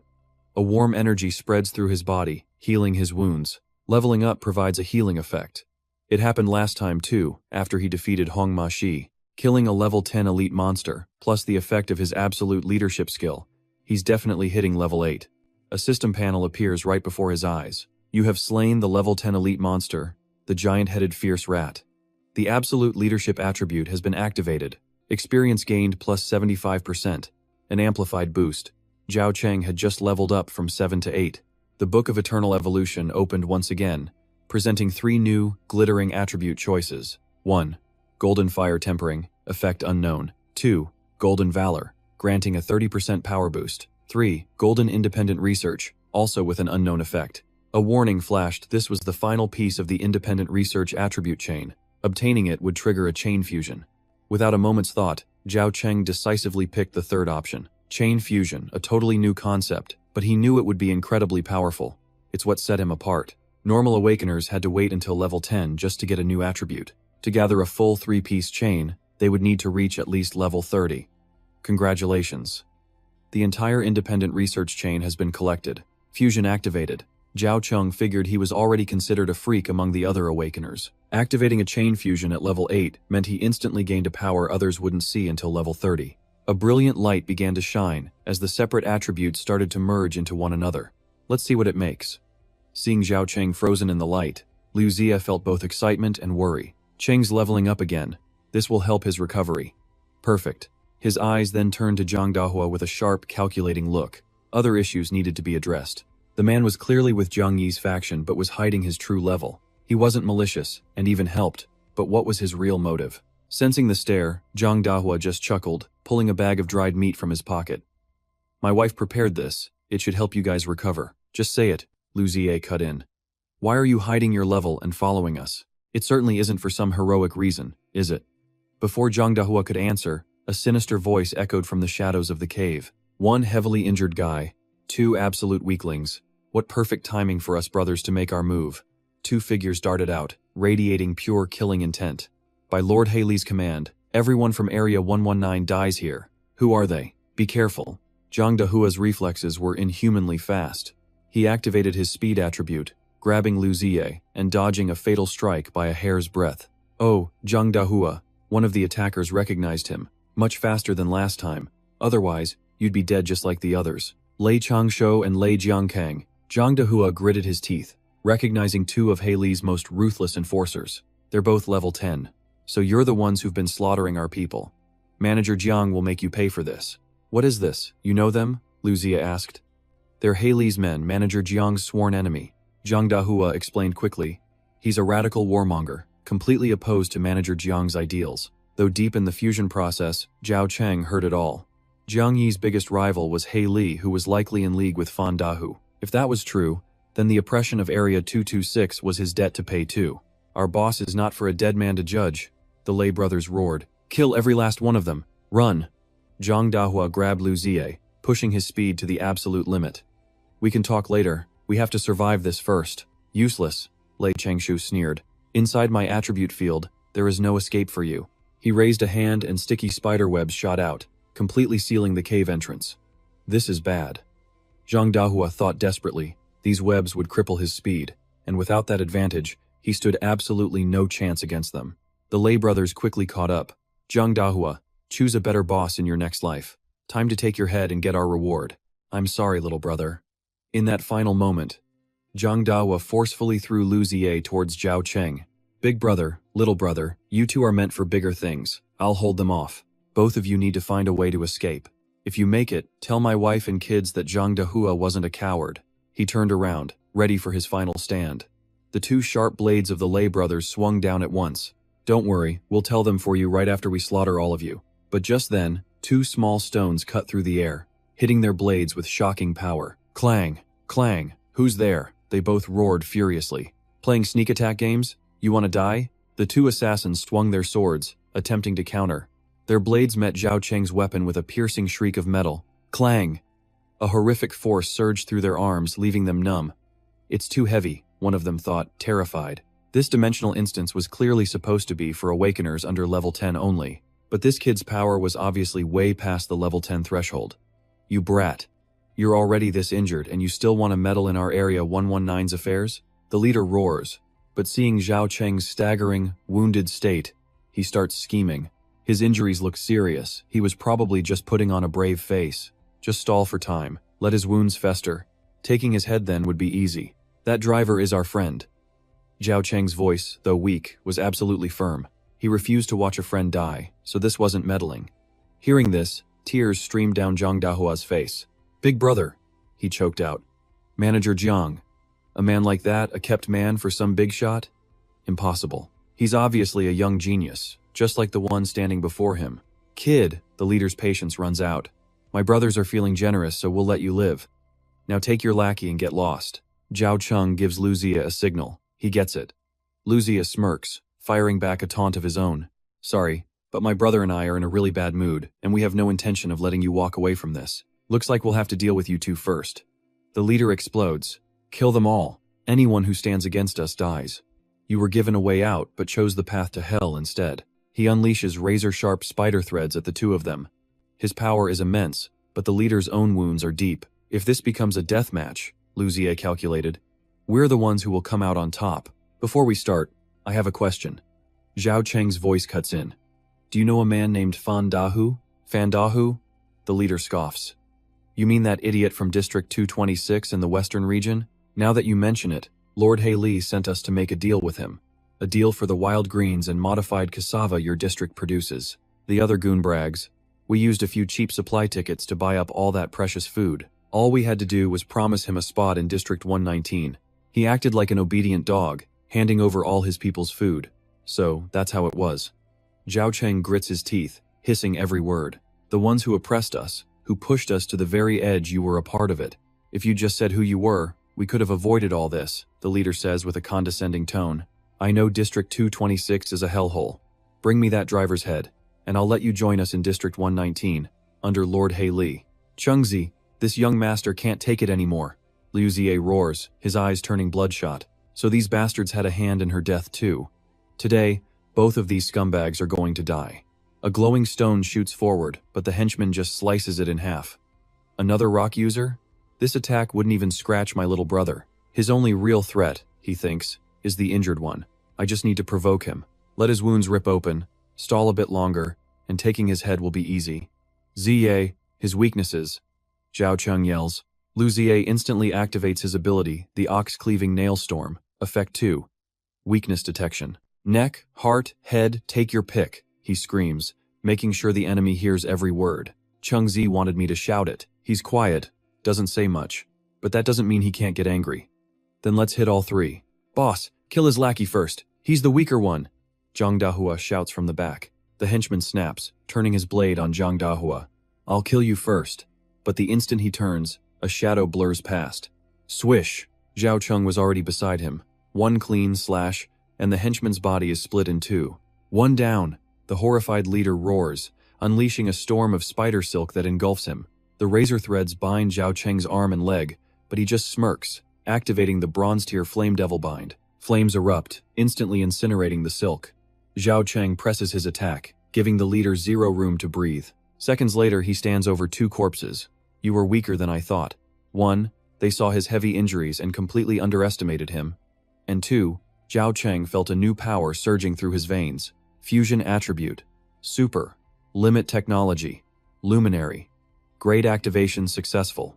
This attribute was formed through autonomous research and fusion. Effect 1. Super. Limit Enhancement. All personal attributes are increased by 150%. Effect 2. Limit Break.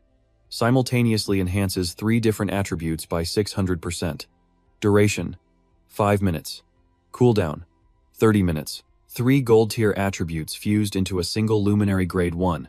This is the terrifying power of attribute fusion. Seeing Zhao Cheng handle 2 powerful enemies so easily, Zhang Dahua and Lu Ziye finally let out a sigh of relief. As he gathers the loot, Zhang Dahua asks, "How can someone as amazing as you be so frugal?" "That's just his habit." Lu Ziye retorts that you'd have to be an idiot not to pick up free stuff. Zhao Cheng takes stock of the loot, some dried meat, and 200 item vouchers. He decides Lu Ziye's share will stay with him. When asked about his own cut, Zhang Dahua quickly refuses. Waving his hands, Zhang Dahua insists Zhao Cheng did all the work. Besides, if he was caught with the Lei brothers' things, the Black Prophet Guild would never let him live. His wife and kids are all back in District 119, so he has to be extra careful. But then he reveals something. While searching the monster rat, he noticed its drill seemed to contain hidden information, urging them to touch it. Could this be some hidden treasure? Liu Xie gets excited. Hidden info? Let me see. Zhang Dahua curiously reaches out and touches the strange metal drill. A system notice appears. Special item. Acquired drill of the violent rat king. It's the key to the earth. Burrowing rat tribe's treasure. Ha! This young master was right, Liu Xie cheers, realizing this is a rare treasure opportunity. The earth-burrowing rat tribe is simply the name for the monsters in this dungeon. Usually, treasure is found with the final boss. But this time, they'd managed to grab the key first. Zhao Cheng pockets the key, then looks over at Lu Ziye, hoping the treasure contains a weapon fit for him. The monsters ahead were only getting stronger, so Liu Ziye needed an upgrade. Hearing this, Liu Ziye can't help but feel moved. He never expected the guy to actually care about him, and not just his own power level. He admits he desperately needs a real soul armament. This old slingshot just doesn't suit his magnificent style. Next, Zhao Cheng turns to Zhang Dahua. He suspects that Black Prophet has more spies in their district than just those two, probably an inside man. He asks if Zhang Dahua wants to leave early, to warn manager Jiang. That's exactly why I can't leave, he sighs. He admits Zhao Cheng is a beast, but glances at Lu Ziye, who's still too weak. If he left, Lu Ziye would just be a burden. Hey! Are you seriously dissing me right to my face? Lu Ziye leaps up, totally offended. Little brother, I didn't mean it like that. But Zhao Cheng just cuts in calmly. He's right. Then let's keep moving. Lu Ziye grumbles. Right about what? Don't push this young master. If I get serious, I'll blow you all away. Don't you know the saying? A man changes completely in 3 days. Right. The little brother has a point. Zhang Dahua quickly chimes in, trying to keep the peace. Of course. Just wait. I'll repay today's humiliation 100 times over. 30 years east, 30 years west. Never underestimate a poor kid. Lu Ziye throws his head back, dramatically rattling off his lines full of fighting spirit. Zhao Cheng finds it a little funny. Where'd you learn all that? From some old book? Just jealous of my culture, aren't you? As they continue onward, the three of them suddenly freeze. Up ahead lies a horrifying scene. Dozens of bodies litter the ground. So many people died? Lu Ziye stammers. Zhang Dahua checks the bodies, his expression turning grim. He confirms they aren't from District 119, but outsiders. Their gear was stripped clean. This was a pure slaughter for loot. The killers not only stole everything, but also wiped out the competition. It seems the Lei brothers were just the appetizer. The real massacre, Zhao Cheng thinks, has just begun. At that exact moment, his ears twitch. After his breakthrough, his hearing had become ridiculously sharp. He raises a hand, signaling the others to halt. There's a fight ahead. Maybe they can swoop in and steal the prize. Hiding behind a rock, they spot a familiar figure cornered. It's Hua Xiaoman. A scantily dressed, heavily made-up woman is closing in on her. Ugly thing, stop struggling, she sneers. Just die already so we can get to the boss. It's her. What a strange fate. He's surprised she managed to get this far all alone. The woman's two goons rush Hua Xiaoman, shouting, Die, you poison witch! There's no escape. My stamina's gone. Hua Xiaoman thinks in despair, unable to even use her elemental powers anymore. Everyone, I can't bring back the food. She regrets not listening to Zhao Cheng and retreating earlier for help. Just as the blade is about to hit her, a black shadow flashes by. A quick slash. The two goons drop to the ground, silenced forever. Open your eyes, you're not dead yet. Hua Xiaoman looks up, her tear-filled eyes wide with shock. Is that you? You guys made it here too. He nods. Yeah. Step aside. I'll handle this for you. The woman watches her men fall without a hint of panic. Instead, she flashes a seductive smile. Well now, little brother, not bad. She activates her ability, and pink hearts float from her body. Wanna have some fun with me? Cheng Zi, be careful. Big brother, watch out. Her ability might be mind control. Lu Ziye and Zhang Dahua rush to shield Zhao Cheng, but are immediately swallowed by the cloud of pink hearts. These two idiots. The woman clicked her tongue. My power only works when the target's guard is down. They ruined my whole plan. The two men immediately turned to attack him, but with his current speed, they were nothing more than clumsy puppets. Wait, she yelled as he closed in. Please, just listen to me. I promise this will benefit you, not harm you. You'll definitely regret it if you kill me now. Just hear me out, my ability is special. And I'm from Area 119, she said, twisting her body to show off her curves. If you kill me, my big brother will never let you get away with it. So how about you let me follow you, huh? This guy was cold and ruthless. Seduction was her only option for now. Once inside, Brother Jun's people would take care of him. Is that all? His voice was ice. Go deeper inside, and it's all my brother's people. Taking me with you is your only advantage. Loners like you just walk in there to die. My big brother has already laid his claim. The slots for the company this time belong to Area 119. If you and I become a couple, you'll be one of us too. Hua Xiaoman watched him with a worried expression. In times like these, many women use such tactics to survive. She just hoped he wouldn't be fooled. Is your boss Hei Li? He asked. My boss has way more seniority than a piece of trash like Hei Li, she said smugly. Even Manager Jiang has to call my boss Brother Jun with respect. All right, I get it. Thinking he'd finally agreed, she flashed a seductive smile. See? You really are a smart one. With the two of us as a couple, getting a spot in the company will be a piece of cake. But his only reply was the cold glint of his blade. With a single slash, her body fell, the smile still frozen on her lips. Weren't her terms pretty good? Why did you still kill her? Hua Xiaoman couldn't hide her confusion. Zhao Cheng calmly wiped the blood from his blade and explained everything. First, she wanted to kill you, and I promised I'd help you once. Second, someone who tries to kill me and control my friends can never be a sincere ally. Third, and most importantly, he had no intention of becoming a hunting dog for some guy named Huang Jun, and he definitely wasn't planning on joining Area 119, so that's how it was. Hua Xiaoman thought to herself that his reasoning was extremely rational and trustworthy, but it also made him feel a little bit terrifying. Just then, Liu Xie and Zhang Dahua snapped out of their controlled state. My head is spinning. What did you just do? What happened? I think I was trying to attack Cheng. That woman's attribute ability was controlling you guys, Zhao Cheng explained. If she could do it once, she could do it again. To prevent any future problems, he took action. Zhang Dahua was suddenly struck by a realization. She was one of Deputy Manager Huang Jun's women. By killing her, you've now offended 2 of the 3 top leaders in the residential area. It doesn't matter, Zhao Cheng replied. Once he secured a spot in the company, he was leaving this place anyway. The 3 leaders? Liu Xie cut in. Just Jiang Yi, Hei Li, and that Huang Jun guy? That's right. Zhang Dahua confirmed they were the 3 powers controlling Area 119, but their conflicting views kept them at odds. Then it's obvious, Liu Xie guessed. The ones who set the trap here must be Huang Jun and Hei Li. Jiang Yi knows Cheng's identity isn't simple, so she wouldn't dare act rashly, but those other 2 are different.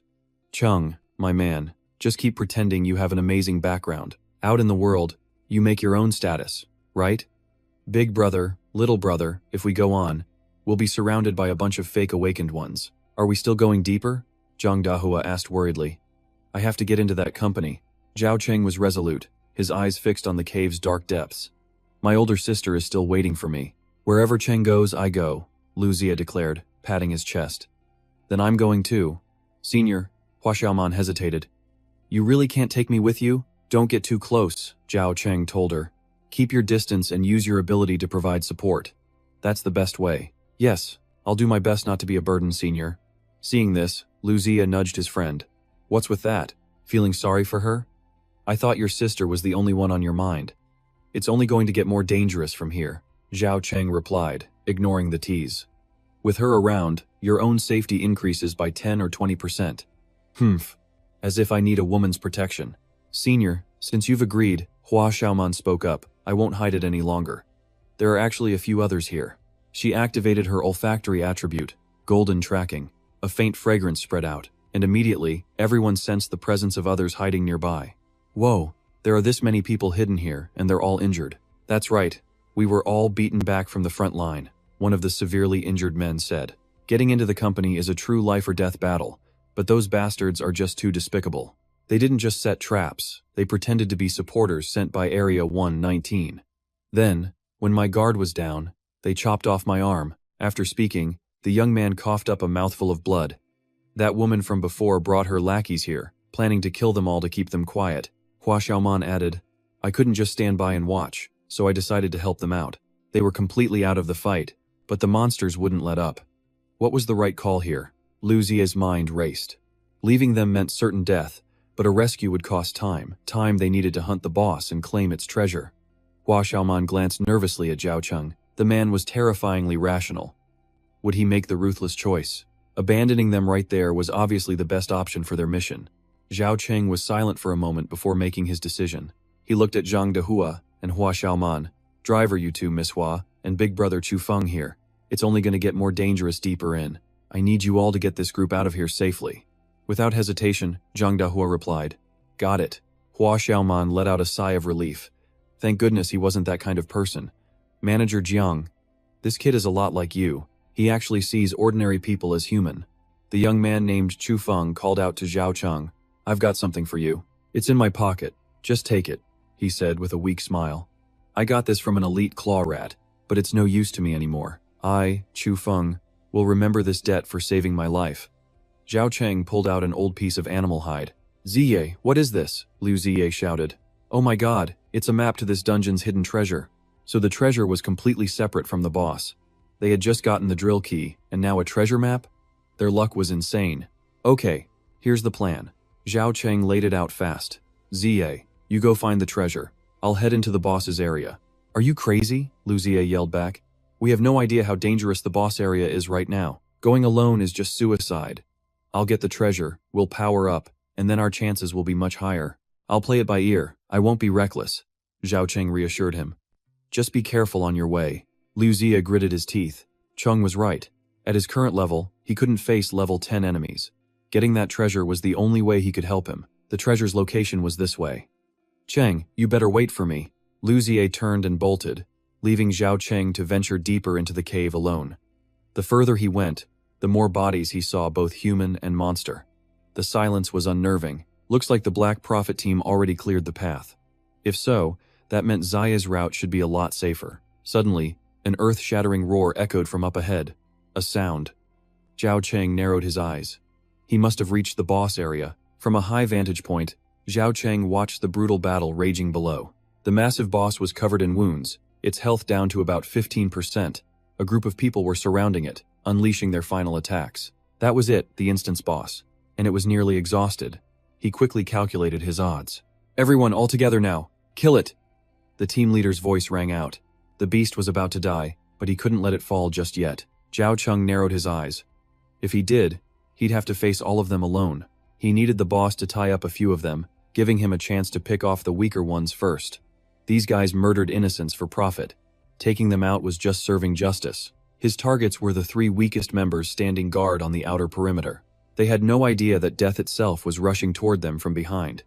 Once we kill this boss, we'll finally qualify to join the company. One of the men gloated. All that killing of wanderers on the outside is finally paying off. A second one chimed in. With company status, my rank in the residential area will go up. I'll grab a dozen girls to play with then. The third one just laughed lewdly. Too bad. A voice as cold as ice spoke from right behind them. None of you are getting out of here. 3 flashes of a sword, and 3 heads tumbled to the ground. The trio never even knew what hit them. The fighters battling the boss instantly noticed Zhao Cheng's presence. I can't believe there are still survivors who made it this far. Old Lu and the Ma brothers. The leader roared. You 3 take care of that kid. Old Zhang and I will handle the boss's last bit of health. Where did this stray dog come from, daring to ruin our big score? The muscular Lu Baiyu, a level 11, bellowed. He activated Golden Tier Valiance, boosting his strength by 30% for 15 minutes. The 2 archers, Ma Fei and Ma Zhuang, drew their bows, energy crackling at their arrow tips. Let's see you block this. But Zhao Cheng moved like a ghost. He weaved past Lu Baiyu at terrifying speed and appeared right in front of Ma Zhuang. One sword stroke, and another life was extinguished. Too weak. You 2 are next. Don't hold back. This kid's not like the other wanderers, Lu Baiyu roared. Ma Fei, the remaining Ma brother, gritted his teeth. Then try this on for size. Activating Golden Tier Barrage Shot, his damage increased 50% and gained an explosion effect. Lu Baiyu also switched targets, activating Golden Tier Ice Fist, a 55% damage boost with slow and freeze effects. Ranged Awakeners usually had terrible close combat skills. Once he got in close, they were as good as dead. Zhao Cheng calculated as he moved, weaving like a shuttle between arrows and icy fists, constantly closing the distance. Old Zhang. That kid is no joke, the leader yelled. Killing the boss is more important. Old Zhang shot back. Even if they all die, as long as we kill the boss, we can still join the company. He was right, Old Zhang was the one seeing the big picture. The leader silently agreed and kept hammering the boss, its health bar dropping down to 6%. Meanwhile, Lu Baiyu and Ma Fei grew more frantic as Zhao Cheng got closer. Damn it, there's no way out. Let him taste the deadliest arrow of our brotherhood, Ma Fei shouted, pouring all his energy into a single shot. Their deadliest arrow? Perfect. This would be a good chance to test the limits of his new body. Zhao Cheng suddenly stopped, making no move to dodge. The explosive arrow slammed straight into his chest, creating a terrifying blast. He didn't even try to dodge? He's a complete madman. Lu Baiyu was stunned. Lucky for us he's a psycho, Ma Fei sighed in relief. If he'd dodged that, we'd be dead for sure. But as the smoke cleared, a black shadow flashed past. Ma Fei collapsed, his throat cut by a single sword stroke. My brother! Lu Baiyu screamed in pure agony. You bastard. You'll be buried with my brother. But before Lu Baiyu could even attack, another slash of the sword finished him. When you massacre others, you should know that this day would come for you, too. The power boost from the superlimit tech was far beyond his imagination. It had raised his physical attributes to a new level, enough to withstand attacks like that without even using an active skill. If he activated his limit break, just how powerful would he become? He glanced at the last two men. First, kill the boss to secure a spot in the company. Old Zhang and the leader were still busy attacking it, but when the boss's health hit just 1%, it suddenly dropped its weapon, clutched its head, and let out a heart-wrenching scream of pain. What's going on? Is it begging for mercy? Crash. The cave ceiling shattered as a giant battle axe smashed down, revealing an even larger, more ferocious monster. The Giant Rat King, a level 13 hidden boss. 2 bosses in one dungeon. Old Zhang and the leader were sweating bullets. The Giant Rat King swung its axe in a world-shaking attack, forcing the two to scramble back. Running away already? A deep, powerful voice boomed from the Giant Rat King. A second boss, and it could speak human language? Zhao Cheng was stunned. To be safe, he had to take one of them down first. I can't believe it can talk, Old Zhang said. We have to kill the weaker one first. You want to kill her? The Giant Rat King roared, blocking the first boss with its axe. You'll have to step over my dead body first. This thing is way too strong, the leader thought. We spent half a day just getting the other one down this low. At that moment, while the Giant Rat King was focused on the two in front of it, Zhao Cheng had quietly circled around behind them. Seizing the moment the first boss was unguarded, he lunged forward. This head is mine. 1 slash later, the low-health boss's head rolled to the ground. That bastard stole our kill again. The leader was furious. Easy now. Old Zhang held him back, a cunning look in his eyes. That big boss treated the dead one like its lover. All he did was make himself the Giant Rat King's #1 target. All we have to do is sit back and enjoy the show. Enraged, the Giant Rat King let out a deafening roar and charged straight for him. Human, you will die. He didn't flinch, instead charging forward to meet it head-on. Just how strong is a level 13 boss? He had to see if he could block its attack. Boom! A single swipe of its claw shook the ground, sending him flying backward with incredible force. He was secretly horrified. The basic stats of every individual were already different, but after leveling up, the gap was absolutely enormous. A straight-up brawl with this thing was impossible. From a distance, the two men watched, their faces filled with worry. Just based on its aura alone, this Giant Rat King was twice as strong as the armored fierce rat from before. Without the Ma brothers' support, the two of us can't do this. The Giant Rat King continued its insane charge. I want your head. But this time, he didn't meet it head-on. Its power was terrifying, but its speed wasn't anything special. As long as he focused on dodging, it wasn't too difficult. While evading, he was also calculating. Those two must have realized they couldn't kill this boss alone. They needed him. But he knew the moment the boss fell, they would immediately turn on him. Right on cue, one of them called out, Hey brother, we're all here for a spot in the company. This boss is too strong, so why don't we team up? As for you killing our brothers, we can let that slide for now. Just as he'd expected. Everything was going according to plan. In this world, there are no permanent enemies, only permanent interests. Fine, he answered curtly. Let's kill the boss first, and deal with everything else later. The two men glanced at each other, communicating with just their eyes. Brother Chu, the kid agreed. Let's stick to the plan. Got it. When the boss's health hits 10%, we go for its head. Brother, we're here to help. The three of them charged into the fight, coordinating to chip away at the Rat King's health. But when its HP hit 76%, it roared. and a dark aura exploded from its body. The Rat King activated Demonic Corruption, a bronze-tier skill boosting its damage and speed by 15%. It lasted 15 minutes, and with its power spiking, a single tail swipe sent them all flying, coughing up blood, but it was just a minor injury. They quickly got back on their feet and resumed the assault. The other two finally decided to use their trump cards. Brother Chu activated Valiant, a gold-tier skill that boosted his strength by 30%. Brother Zhang activated Extreme Strength, a bronze-tier skill increasing his power by 40% at the cost of 20% of his speed. Pushed into a corner, the Rat King let out one final roar as its body swelled to an unnatural size. It had activated Rat King Form, a gold-tier, boss-exclusive attribute. HP up 50%, Strength up 30%, Size up 40%. Mortals, open your eyes and witness my true form. Its health bar shot up from 48% straight to 98%. Damn it, was its second attribute really this terrifying? This was a boss-exclusive skill. They had to stop holding back and go all out, or they'd all end up dead. His two allies didn't dare hide their skills any longer.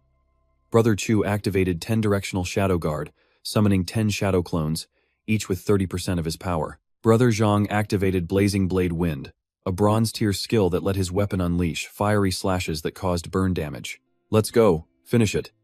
The three sides clashed once again in a chaotic frenzy. He noticed the other two saw he hadn't activated his second attribute yet. They probably thought he wasn't even level 10. He played along, knowing the moment he looked exhausted would be the moment they'd strike. The battle descended into absolute chaos. The Rat King's health bar was dropping faster than a lead balloon. It was down to 13%, just a little more to go. Everything you've got. End it now. He intentionally rushed forward, leaving a huge opening as if he was completely out of steam. This should be enough, right? Time for them to make their move, and just as he predicted, Zhang attacked. Two sharp blades slashed towards him from both sides simultaneously. He feigned shock. What are you doing? Aren't we supposed to be working together? Brother Chu just sneered. A punk who isn't even level 10 thinks he's worthy of working with us. You killed our teammate and took the loot. What makes you think you can join forces? Fair point. He smirked, his eyes turning ice cold. What a coincidence. Because I never actually intended to team up with you either. His true power erupted, effortlessly shattering the shadow clones. My shadow guards. You still have strength left? So what if I do? The gap between level 10 and below is night and day. Even if you have energy, you're no match for us. Besides, that boss behind you is targeting you now. How ridiculous, betraying your own kind. The Rat King charged forward too. For any normal awakened person, this would have been an inescapable trap. But he spoke calmly, his voice as cold as ice. Too bad I'm different. A system notification appeared. Activate Brilliant Fusion. Effect 2. Break the limit. Agility, strength, and stamina increased by 600%. Duration. 5 minutes. I'm no hero, he said. But I know to beat evil, you have to be 10 times more evil than they are. Meanwhile, in another part of the cave, Liu Zie was looking at his map. The treasure was just ahead. He prayed he wouldn't run into any monsters. Without his chauffeur, this young master had no way to escape. But soon, his expression changed. The smell of blood. Terrified, he clasped his hands together and began praying frantically. Ancestors of the Xiao, Ye, Shi, and Lin families, and all the gods above, please protect me. Don't let me run into any monsters. After his prayers, he cautiously crept inside and witnessed a horrifying scene. A treasure chest sat in the middle of countless corpses, both human and monster. Whew, that was close. Liu Zi sighed in relief. It seemed praying to the gods actually worked. No wonder the ancient books always talked about this stuff. He looked around. This map must have dropped from a steel claw rat. They must have come here after finding it, only to run into whatever was guarding the chest. Thank you, 3 brave souls, for paving the way. This young master will remember your noble sacrifice. He gleefully ran toward the chest but suddenly stopped. Now how was he supposed to open it? The chest lock looked way bigger than his key. On instinct, Liu Zi tried pressing the horned rat's horn into the lock. Was this one of those use the power of faith to create a miracle moments? Nope. The moment it touched the lock, the hard horn dissolved into a stream of light, reforming into a perfectly shaped key. Oh, now that's a smart key. Liu Zi grinned from ear to ear. He wondered what a gray-level dungeon's treasure chest would hold. Last time, he had to give the Frost King's chest directly to Guan Shui without even getting a peek. He eagerly opened the chest. Inside was an exquisite crossbow glowing with a faint green light. The Silverstone crossbow, a green-grade, long-range weapon.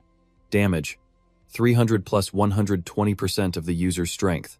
Special effect. When used with black feather arrows, deals an additional 200 fixed damage. A crossbow? This young master is saved. Lu Zia excitedly picked it up to admire it. Wow. With this, I can finally ditch that raggedy old slingshot. Cheng Zi, just you wait. This young master is coming back a king. The words barely left his mouth when a giant rat burst from the shadows. Walking right into his trap? Perfect for testing the power of this new crossbow. Lu Zia drew the bow, activating its Butcher's Insight attribute. The rat's fatal weak point lit up, clear as day. 500 base damage, plus 120% of his own strength, plus another 200% for hitting a weak spot. Let's see you survive this. Whiz! The arrow sliced through the air, embedding itself perfectly. The giant rat only had time to let out a shriek before it crashed to the ground, dead. Lu Zia froze, then leaped into the air with pure joy. Holy crap, a one-shot kill. This thing was absolutely insane. No wonder Cheng was like a tiger with wings after getting that new dagger. A good weapon really made all the difference. A moment later, a surge of energy flooded his body, taking him from level 5 all the way to level 6. A single rat and he leveled up. He realized he must have been splitting a ton of experience with Cheng this whole time. He had to get to him, fast. He pulled back his arrow, fired up. Cheng, this young master is on his way to help you. But as he got closer to the boss's lair, the ground began to shake violently. Damn, was the boss really that powerful? A fight that could shake the entire cavern? Could Cheng be in danger? He broke into a dead sprint. Cheng, don't be scared. This young master is here to save you. When he burst into the cave, the sight that met his eyes left him completely stunned. The bodies of awakened ones were scattered everywhere, and in the center of it all, Zhao Cheng held He Li by the throat, lifting him into the air with one hand. Zia, is that you? Zhao Cheng turned, his voice perfectly calm. Lu Zia's jaw hit the floor. He was used to his friend being a beast, but this was just ridiculous. He didn't even leave this young master a chance to show off. But just then, the final boss, the Great Axe King Rat, let out a roar, swinging a massive bone axe in a sneak attack from behind Zhao Cheng. Cheng, look out! Zhao Cheng just glanced over his shoulder. He swung his other hand, his blade drawing a perfect arc that sent the boss's head flying. You have defeated the level 13 boss, the Great Axe King Rat. The absolute leadership attribute has been activated. Zhao Cheng had leveled up from 8 to 10, killing the boss instantly gave him 2 whole levels. The Book of Eternal Evolution is activated. Please choose a new attribute. Bronze Sharpness, Bronze Demon Strike, Bronze Dual Wield Mastery, Golden Ice Shot, Golden Explosive Shot, and Wind Control. The Radiant attribute had appeared again. Right then, another notification appeared. Limit Break's duration has ended. Power reserves depleted. Zhao Cheng staggered and fell to his knees. So this was the backlash? The skill consumed an insane amount of stamina. In his current state, he could only use it once in a fight. Cheng, are you hurt? Lu Zia rushed over to support him. Just a little exhausted. Zia realized that Cheng was still human. He always charged into the most dangerous spots, but even he had moments of weakness. Lu Zia decided that in these moments, it was his turn to be the protector. He could rest easy now. But suddenly, the cave started to shake violently again. The instance was collapsing. Lu Zia recalled the process was slow last time. Cheng needed to recover, and he had no idea what was waiting outside. If He Li's and Huang Jun's men were camped out there, they were toast. He had to buy some time. He hoisted Zhao Cheng onto his back and started for the entrance. But along the way, more of the smaller rats began to appear. The boss is dead, but there are still mobs left? Lu Zia drew his bow. But this young master is a whole different person now. He easily dispatched one, but 3 more immediately rushed out a level 6 and 2 level 7s. Damn it, not 1 mob, but 4. He gritted his teeth. 4 it is. It was time for Lu Zia to hold the line all by himself. Cheng, this time, I'll be the one to protect you. Outside the instance, Huang Jun, level 27 and deputy manager of Sector 119, was casually sipping some tea. The instance is collapsing, which means someone cleared it. Keep a close watch. If the person who walks out isn't one of ours, deal with them according to the plan. Elsewhere, He Li, a level 28 deputy manager, was also smiling sinisterly. I'll say the exact same thing. If they're not our people, smash their skulls for me. Back in the sector's infirmary, Zhang Dahua was reporting to Jiang Yi. Manager Jiang, everything I said is the truth. If I told even half a lie, may I die without a proper grave. Shut up, Jiang Yi snapped. If you die, who's going to raise your wife and kids? Me? You people always burn through my item vouchers. His voice softened. But that Zhao Cheng really does have the same air as my younger self. No way he's some big shots kept man. He knew how dangerous it was inside. Yet he took the initiative to let you guys get the wounded out first. That's right. Manager Jiang Yi's eyes narrowed.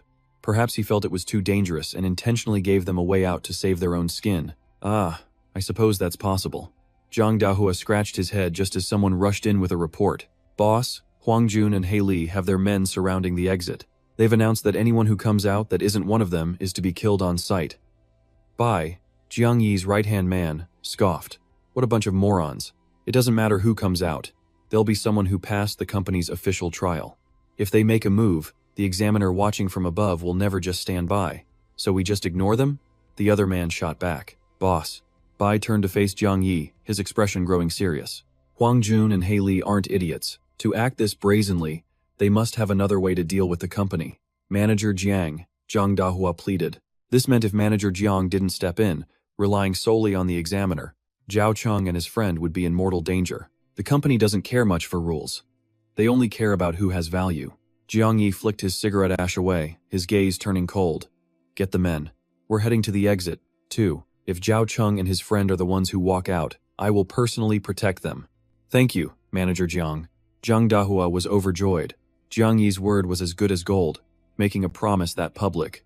Bai whispered, have your feelings about that kid changed? Not yet. But if he can survive and walk out of there, then it doesn't matter if he's some big shot's boy toy. He's our best ladder to the top. Jiang Yi replied, this move is for our future, too. But I get the feeling you see something more in that kid. Shut it, Jiang Yi snapped. Keep talking nonsense and I'll tear your mouth open. Meanwhile, in the chaotic space, Zhao Cheng awoke. How long was I asleep? The dungeon instance is collapsing. Zia, wake up. He shook the body next to him. The instance is collapsing. We have to get out now. Liu Zia, covered in blood, weakly opened his eyes. I know, Cheng Zi. You're finally awake. He coughed, blood spilling from his lips. But if we go out now, Huang Jun and He Li will be waiting at the exit. They won't let us get away. Liu Zia's health bar was down to a dangerously thin sliver. While you were out, I carried you and single-handedly took down 4 of those steel claw rats. I said I would become a king, and I always keep my word. He was this badly injured, while Zhao Cheng was completely unharmed. This kid risked his life to protect him. Zia, can you still walk? We can't stay here any longer. Then we have to go. This time, it was Zhao Cheng's turn to carry his friend, with no idea what situation awaited them outside. Stepping out of here could be like walking into a mountain of blades. Let's go, he whispered. Whether it's a mountain of blades or a sea of fire, we brothers will face it together. Of course. Liu Zia rested his head on his shoulder, smiling faintly as the spatial vortex outside began to shimmer. Look, someone's coming out. Is it one of our people? From a high-rise building, Guan Shui watched through binoculars as a figure appeared in the portal. The true winner of the trial was about to emerge. My lady, there's no need to be so worried, the butler beside her said. If the person you chose can't even get out, he has simply failed your expectations. Besides, for a low-level assessment like this, you had no need to come and watch in person. Quiet, she snapped, her eyes fixed on the binoculars. It's definitely him, she murmured. Kings and nobles are not determined by birth. Don't ever say something like that again, she warned sternly. Understood, my lady. The image cleared. 2 battered figures, one carrying the other, stepped out of the portal. It really was them. Guan Shui smiled. Zia is as weak as ever, needing Cheng Zi to carry him out. Below, Huang Jun and He Li's men began to stir with rage. That's not our guys. Who is that kid? Where are our brothers? Hey, kid! Only you 2 came out? Where are my brothers? A man roared. Zhao Cheng set Liu Zia down, his voice echoing, cold and sharp. They're dead. I killed them. Your brothers were nothing more than animals. Liu Zia coughed, but still managed to add his 2 cents. This young master killed a few of them myself. The killing intent became suffocating. Who the hell are you 2? You dare kill our men? You're not leaving here alive. Take their heads and avenge our brothers. Huang Jun and He Li stepped forward, their eyes filled with pure murderous intent. If our people couldn't get the spot, then you don't get to live either. Tear them to pieces, the crowd roared, charging toward them. Aside from Huang Jun and He Li, the rest of these thugs aren't even as strong as the monsters he killed inside. A bunch of trash who didn't even qualify for the dungeon. What gives you the right to scream at me? Zhao Cheng thought to himself. If you want to die so badly, you can be the whetstone for my new attribute. He raised his hand, as energy began to gather. Level 9 attribute, Sharpness. Increases armor penetration by 15%. And level 10 attribute, Wind Control. Summon and manipulate gales. He jumped 2 entire levels from 8 straight to 10. This level 10 attribute was a completely new type of skill. He didn't know its full power yet, but for now, it was more than enough. Activate Wind Control. A terrifying tornado instantly formed, whipping up a blinding storm of sand and dust. Where did this wind come from? Damn it, I've got sand in my eyes. But that was only the beginning. Sparks ignited within the vortex, fanned by the wind into a raging inferno that engulfed the charging crowd. Screams of agony erupted. It's burning. Put it out. So painful. His enemies realized he had some serious skill. Huang Quan narrowed his eyes, his hand tightening on his sword. This kid was dangerous. Hak Loi asked, "Is it the wind that's your power, or the flame? Which one is my ability?" Trier-Thon shot back mockingly. "What does it matter to men who are about to die?" "Hak Loi, stop wasting your breath on him," Huang Quan roared. "He's just a kid. Level 7 or 8 at most. How strong can he really be?" "Thon, put me down," Datu whispered from his back. "These two are no joke. While you're carrying me like this, you definitely can't win against them." "I know," he replied with an unnerving calm. "But even if I put you down, I still can't beat them." Datu's face went completely pale. "What? Then why were you so arrogant before? I thought you had some incredible ace up your sleeve."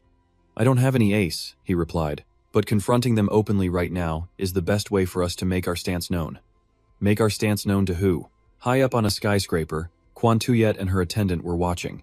Those two deputy managers are finally making their move. They're both awakened in their 20s. Trier-Thon is completely outmatched. "Are you expecting me to intervene?" she asked. "Just relax, it's not time yet," Quan Tuyet replied, her gaze fixed on the battlefield. "But why not?" "Because the one who needs to make a move has already arrived."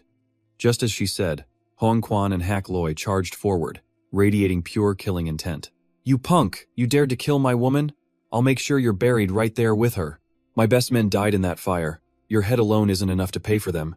"Thon, run." Datu panicked. "No need to run," he said. "They're here too." An earth-shattering roar echoed from the distance, carrying the terrifying pressure of a mighty tiger. Golden skill. Tiger King's roar activated. "All of you, stand down." It was the power of Kung Wei. Datu cheered. "We saved so many people, he must have gotten the news." "I was counting on it," Trier-Thon said. Kung Wei and his subordinates strode forward, their presence completely overwhelming.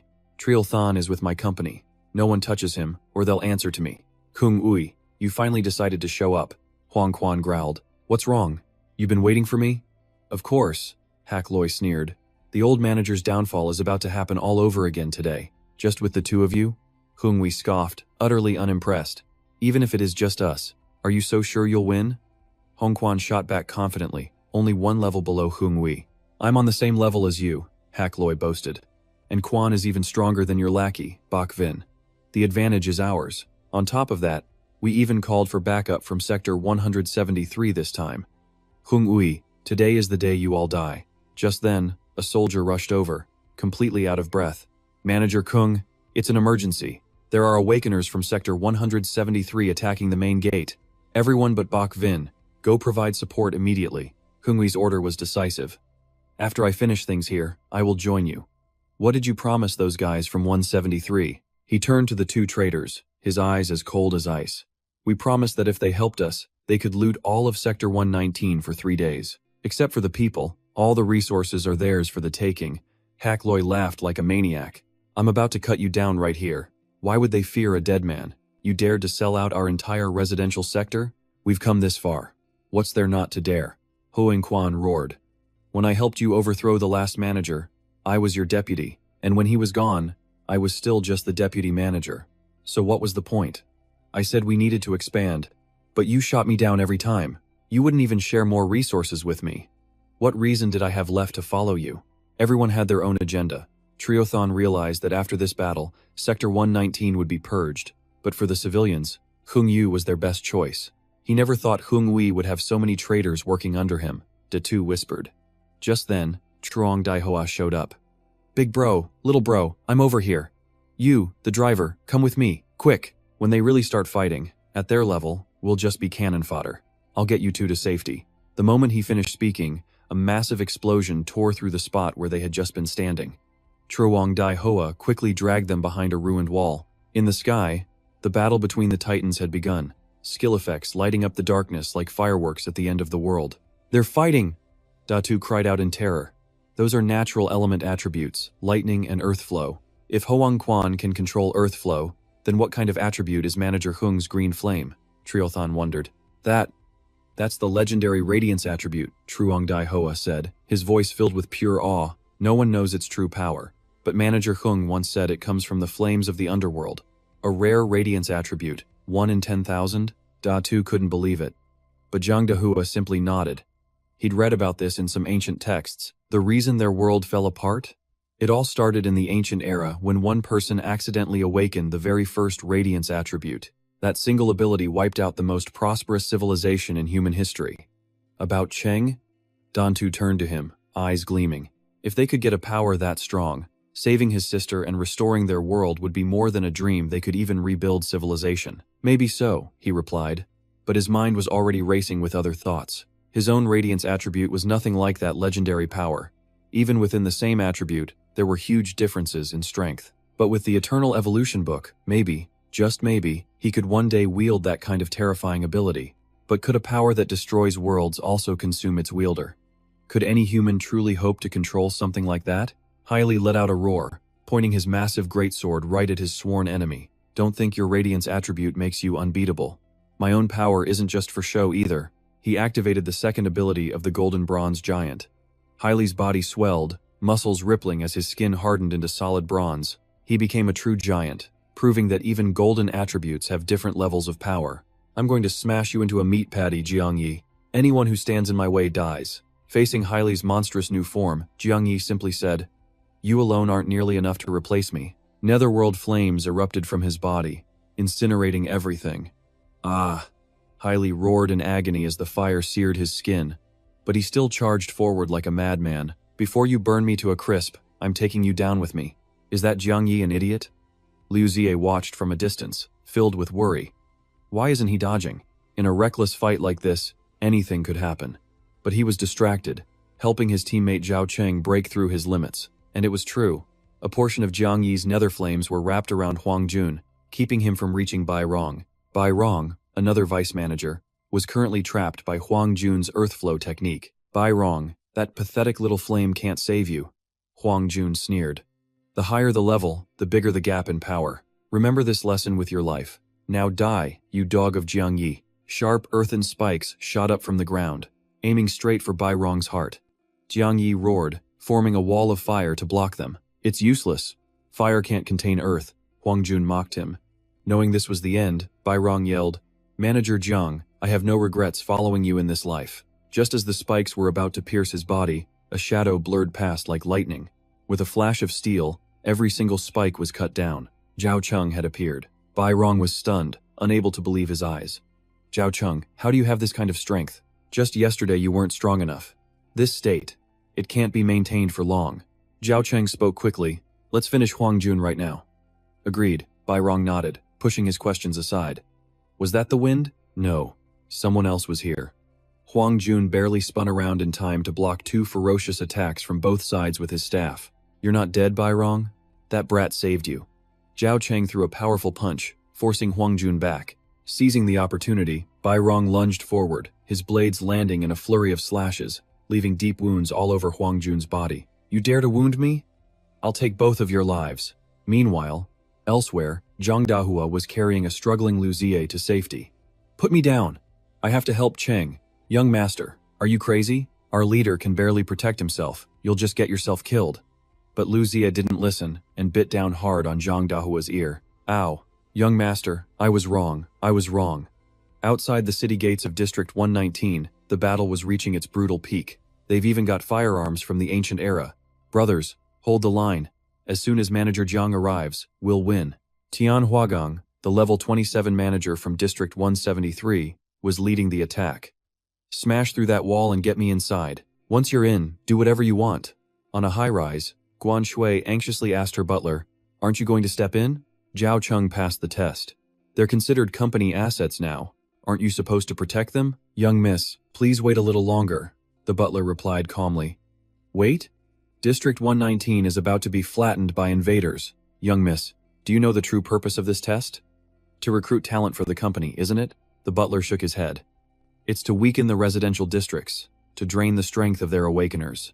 For the stability of the continent, the more powerful people there are, the bigger the problems become. The company knew about the internal conflicts in District 119, so they deliberately set the test here. What? How could they? Guan Shui was absolutely stunned. The company is already more than powerful enough, my lady. We could give every citizen a life of luxury if we wanted to. But if we did that, why would they need the company? Would joining still be considered the highest honor? Letting them struggle, letting them slaughter each other, that is the best way to maintain order. But at this rate, even if Zhao Cheng wins, every innocent in District 119 will die. Was she really supposed to just stand by and watch it all happen? You could use your authority as the Guan family's direct heir to give me an order, but doing so would violate the accords set by the 5 great families. Do you still wish to proceed? Guan Shui froze. She knew the price all too well, violating the 9th article, interfering with the lives and deaths of commoners outside her own territory. Her family would have a massive amount of resources confiscated, and she herself would face 30 days in confinement. That confinement would allow the younger generation from the other families to leave her in the dust. The butler reminded her, "My lady, you must understand which matters take priority." Guan Shui clenched her fists, caught in a fierce internal battle. On one side, thousands of lives. On the other, her own future and status. Just then, the sounds of screams and shattering objects reached Guan Shui's ears. A subordinate rushed in to report, "My lady, the main gate of District 119 has been breached." At the main gate, Tian Huagang, the leader of District 173, let out a savage laugh as he charged forward. Loot the resources, steal the item vouchers, take the food, and play with the women. I want every last woman in District 119. His men poured in like a pack of wild animals, spreading terror. The weak citizens scattered in fear. "The main gate is broken. Run!" These brutal thugs stormed inside. Tian Huagang quickly grabbed a woman who was trying to escape. "Where do you think you're going, beauty? Let old Master Tian here show you some love. Hand over your item vouchers or I'll cut you down. Don't try to hide anything. Smash all their houses to pieces for me." Witnessing this hellish scene, Guan Shui's eyes turned ice cold. She made a decision one she knew would deeply disappoint her strict father. "I, Guan Shui, as the direct heir of the Guan family, order you to drive out every last invader from District 173. Even if I violate the accord, I will not regret this." A shadowy figure silently acknowledged her command, then vanished into thin air. "Father will surely be disappointed," she thought. "He'll think I'm too emotional, but one day he'll understand. But for now, I have to help Zhao Cheng." And with that, she leaped from her high perch. "My lady, you still intend to help that Zhao boy? Such a merciful and soft-hearted person. If she becomes the head of the family, will the Guan clan fall to ruin in her hands? But no matter what, I am a loyal soldier of the Guan family. The master's order is my mission." He raised his hand. A massive tornado suddenly appeared in the middle of the District 173 mob, sucking them into the air and tearing them to shreds. "What is this thing?" A cold voice boomed. "Anyone who angers the young miss will be shown no mercy." Meanwhile, on another battlefield, Huang Jun was effortlessly dominating Bai Rong and Zhao Cheng. A useless level 7 and a level 10. "Don't think for a second you're my opponents. I'm going to kill all of you right here." This was not looking good. Bai Rong thought to himself that neither his nor Zhao Cheng's attacks could break through that Earth-style defense. If this kept up, they were finished. But Huang Jun had also taken quite a bit of damage. He was panting heavily. Maintaining his peak combat state was draining his stamina fast. Zhao Cheng, Bai Rong gritted his teeth. "This has nothing to do with you. Don't die here." He activated his attribute, and his sword-swinging speed exploded. Bronze rank sword mastery. Sword speed and damage increased by 15%. But Huang Jun just sneered. "Bai Rong, about to die and you're still worried about others," he scoffed. "Your initial attribute is only bronze rank. If it were any higher, you might have actually given me some trouble. Activate extreme speed, gold rank. Speed increased by 30%. I've activated my skill. You can't keep up with me now. This is the difference in our levels." Huang Jun's speed skyrocketed. His sword strikes were so fast that Bai Rong couldn't block them all. Fresh wounds began appearing all over his body. His level was just too low. There was no chance of winning if he kept fighting. But now his opponent was in a reckless, all-out state. Maybe he could use the opening Bai Rong was creating. What could he do to win this? Zhao Cheng scanned the fight, his eyes suddenly locking onto a nearby pile of rubble. At that exact moment, Zhang Dahua arrived carrying a dying Lu Ziye on his back. "Big bro, he made me bring him here. I had no choice." Wasting no words, Liu Ziye used the last of his strength to activate his weakness-seeing eyes, and screamed out, "Cheng, hit that Huang guy on his left side. Hearing this, Zhang Dehua was floored. He truly admired the trust between them. With just a single word, his big bro charged forward without a shred of hesitation. Of course, Lu Xie whispered, and then passed out. So tired. Forcing his ability had completely drained every ounce of his strength. To the left side, using all his attributes. With a single decisive slash, Zhao Cheng poured everything he had into the attack. Activate Headshot Strike. Activate Flamebind. Activate Stat Reset. He activates his ultimate tech overdrive and shatters his limits. All three of his attributes are boosted by a staggering 600%. A blast of energy erupts from his body as he rockets forward like lightning. Huang Jun is still laser-focused on Bai Vin.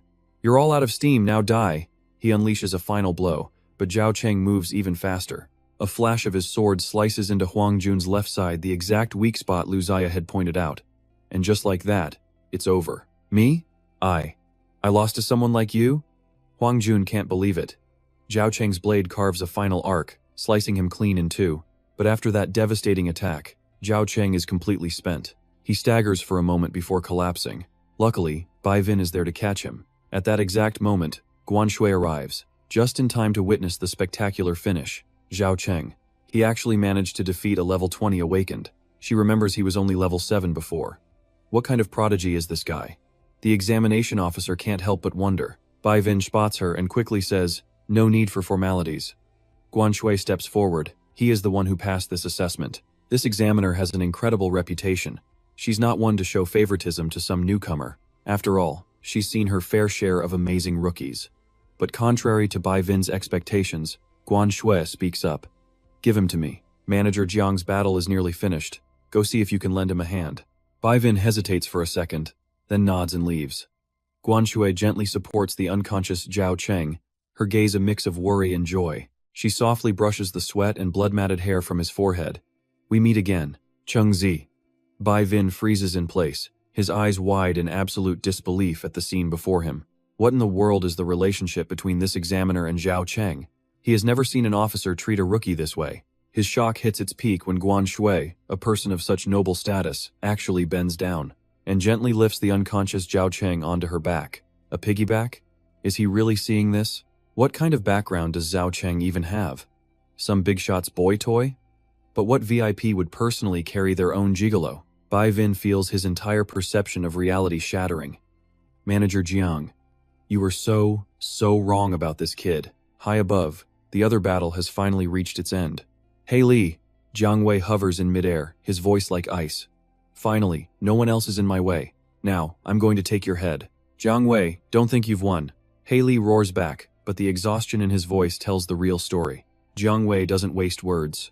The green nether flame from his hand morphs into a massive fire dragon, roaring as it plummets down. Too much talk. Just die. The hellfire envelops Hey Li, incinerating everything in its path. Amidst the horrifying screams, the last traitor is reduced to a charred skeleton. The battle is over. Bai Vin quickly rushes toward him. Manager Jiang, it was Zhao Cheng who helped you take down Huang Jun. Let's move, Jiang Wei replies. The main gate is waiting.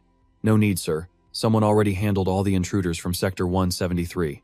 That's not what I need to talk about. It's about Zhao Cheng. Zhao Cheng? Jiang Wei frowns.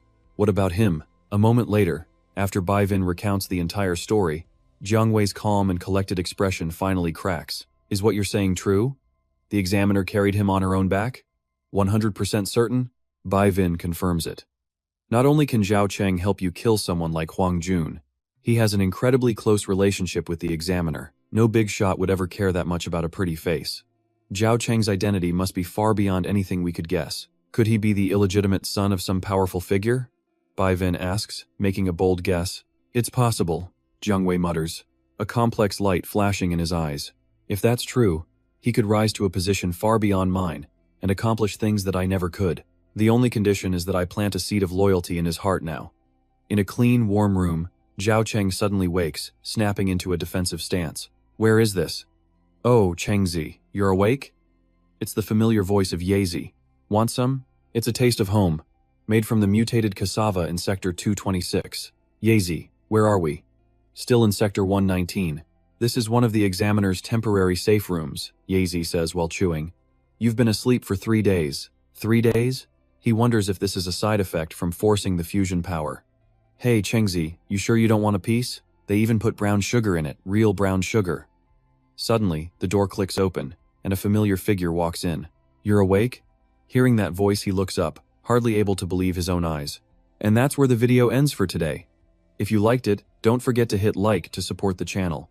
Thanks for watching, and see you next time.